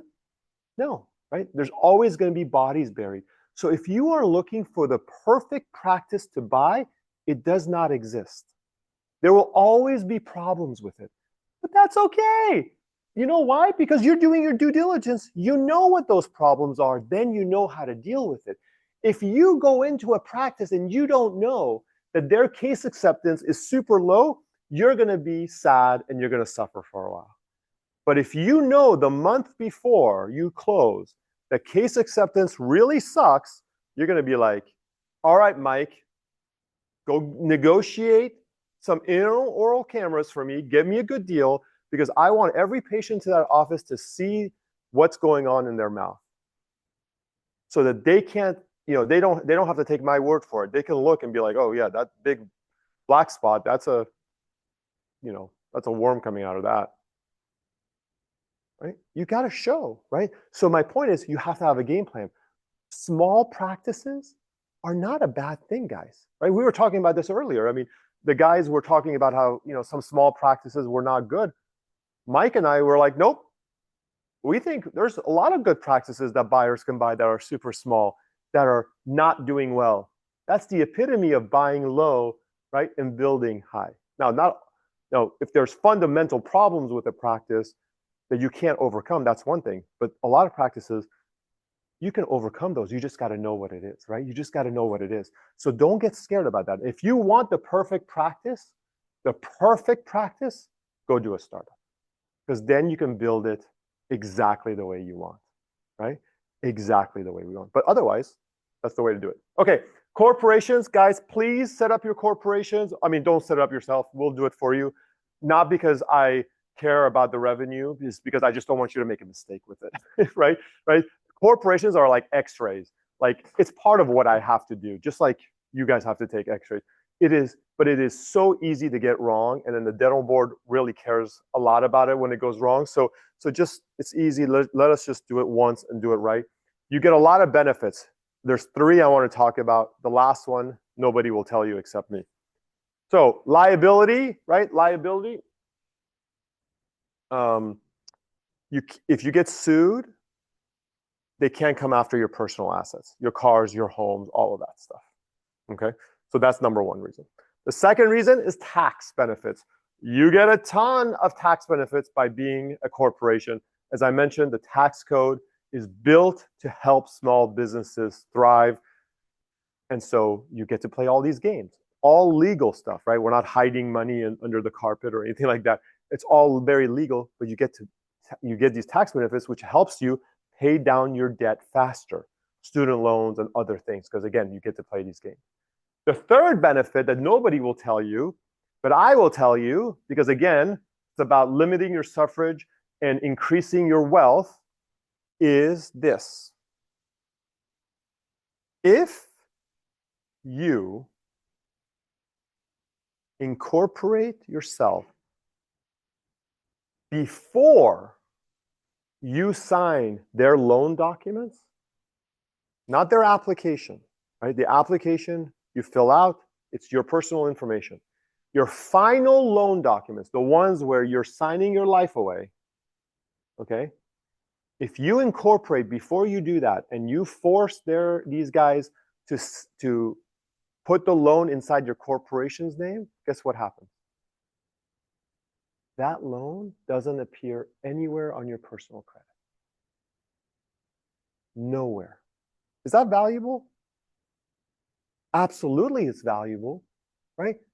You now own a practice and you have a loan for 500, $1 million that doesn't appear anywhere on your credit at all.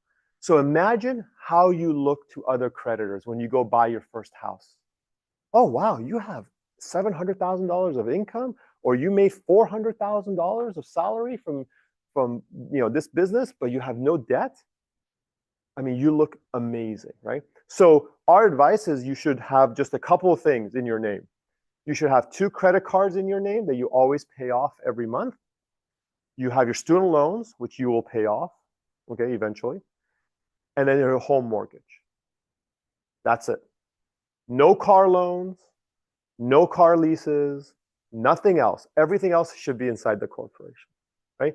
You will build the best credit, and then you'll get the lowest interest rates across the board from all lenders moving forward for your house, your second house, your third house, vacation things, whatever you want, right?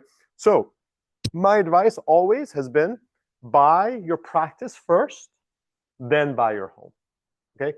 Buy your practice, then buy a house if you can. Unless your spouse is wealthy and they can buy the house under their name only, right? If they have a high enough income and they can buy the house under their name, not under your name, then you're good. Don't worry, marital laws still protect you in California. You still have 50% of the house, but if you can do that, great.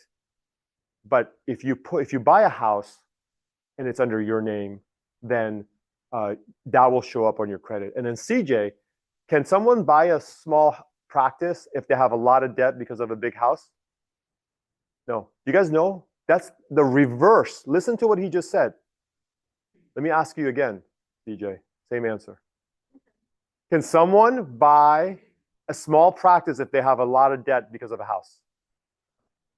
Yeah. It's the reverse of what you think. The more debt you have, the more you have to buy to pay off that debt. Meaning you have to buy a bigger practice that makes more money to pay off your debt. So you may not do a startup. You may not be able to do a startup because he's going to say you got to buy a bigger practice, or you got to have a job that pays you this much, or does. Do you understand? So you want flexibility, guys. You want flexibility to do what you wish. You want to do a startup? Do a startup. You want to do an acquisition? Do an acquisition. Just don't buy your house first if you can avoid it, right? Buy the practice, then buy the house, right? That would be ideal. That way it's not on your credit. Okay, moment of truth. So we're going to spend a couple minutes doing this because it's 8:45. You guys are tired. You want to go home. And so tomorrow you're going to forget a lot of this, right? You're going to forget. So we're going to do an exercise. The exercise is this, just for a few minutes. I want you to write down one thing you've learned tonight from any of our presentations, anything at all that comes to mind that you are going to do in the next 7 days, right? Just one thing that you've learned that you're going to do in the next 7 days. It might be, I'm going to get pre-approved with the bank because I'm serious about buying a practice, okay? It's going to be, you know what? I own a practice and I don't have my HR stuff figured out. I'm going to go get my HR stuff because I don't want to get sued. Then I want you to write something you learned. The first thing that pops into your mind that you're going to do in the next 14 days, right? In the next 14 days, what's the second thing you're going to do that comes to mind, right? I'm going to ask Ali about a commercial broker because I'm going to look for a space. I'm no longer scared to do a startup. Or, you know what? I'm not going to suffer. I'm not going to suffer. I refuse to suffer. And I'm going to do everything right. And I'm going to talk to, Mike about doing due diligence on this practice that I have my eyes on, whatever it is. Number 3, the third thing you're going to do that comes to mind that you've learned tonight in the next 21 days, right? In the next 21 days. Now, as you guys are thinking about this, I'm just going to say a couple of things. Why do I like this exercise? Well, one is I built my whole career on goals. From high school, I used to listen to Tony Robbins on tape. And this is before like these consultants thought it was cool to imitate him, And so I would listen, and I would just let it sink in, right? And one of the things he said that I still do to this day is he said, just write down your goals, 3 goals, and just keep it in your wallet, keep it somewhere so that every time you take it out to pay for something, you're also looking at your goals. Right? I did that since high school, right? Until this day, I still do it. Why? Because telling the universe, not keeping it up here in our heads, but telling the universe by writing it down about what it is that we want does something, right? The universe says, okay, I'm going to give you opportunities to do it. Now it's your turn to make it happen. So you write it down, you tell the universe what you want, doors will open up, opportunities will open up, then it's your choice whether to walk through those doors or not, right? But if you keep it up here, it never happens because this is not the universe, right? So please take a moment to do that. It's really, really powerful. Start the conversations with any of us and we'll help you there. I promised you the notes. If you guys scan this QR code, you'll get it in your email and you guys will have it forever and ever and ever.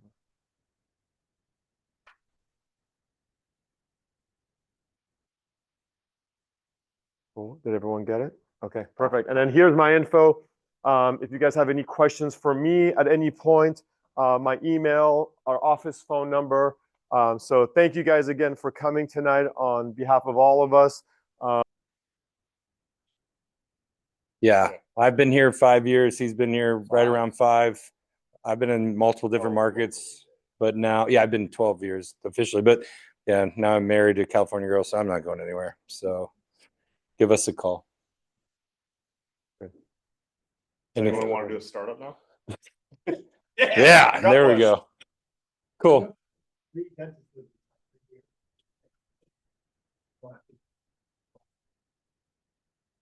Yeah. Actually kind of a good spot for the startup. Yeah. Interesting. And that's the problem, I think, is that the sellers don't know that. They don't, like I told you earlier with that presentation that Ali and I do every year at CDA, Yeah. There's 50 sellers and we say, do you know that there are 50 buyers here on Friday or Thursday afternoon? And they're mind blown, which is why I think it goes back to that conversation of why aren't you having a conversation with your boss about your plans? Because you could be like, hey, I went to a seminar last night. I think I want to start. You've been my mentor. I've worked here for 3 or 4 years, whatever it is. They could look at you dead in the eye and be like, I just had somebody value my practice last night. That honestly has happened more times than you would believe. We had a situation we were talking about earlier. A seller with a nice practice here in the county, in San Mateo County, hired a broker and said could not sell their practice for 1 year. They used another broker, sold it in 2 weeks. Yeah. Right. So it's about and the practice was great actually. Yeah. So Well, I joke with these guys, with Jim and Akia all the time. At every new dentist seminar or every new dentist happy hour we do, whether it's Paul Martin's or whatever Pins or whatever the other place is called. No but more pins. but that place, like with that first one we did at Paul Martin's, there were 4 or 5 sellers walking around with business cards, just handing them out. And so I think that if there's more readily available than you think. So my number one goal for you, if you have not been, because practice brokers don't have everything, right, Ollie? They don't have everything. So getting to do this and go to those mixers and do the society events, you'll naturally just meet people. But I do think the practice brokers are important. And give me a call tomorrow or this week or after Thanksgiving or whenever you're ready to make the plunge.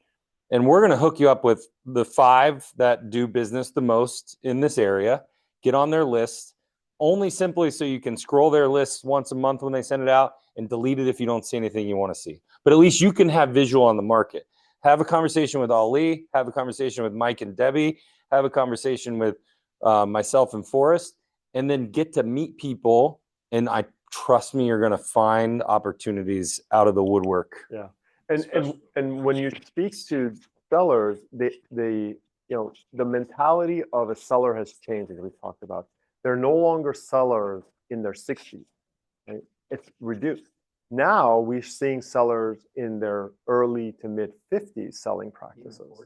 Even sometimes 40s. So what I mean is, if you meet someone at a dental society event and they're like, oh yeah, this person's like 52, they're never going to sell. Have that conversation. Be intellectually curious and talk to them. You'd be surprised how many of them are like, I'm done. Like, I'm so tired of HR. I want to sell my practice. And that's an interesting opportunity for you guys. So, all right. All right, guys. Thank you. Thanks for coming. Thanks so much. Have a good night.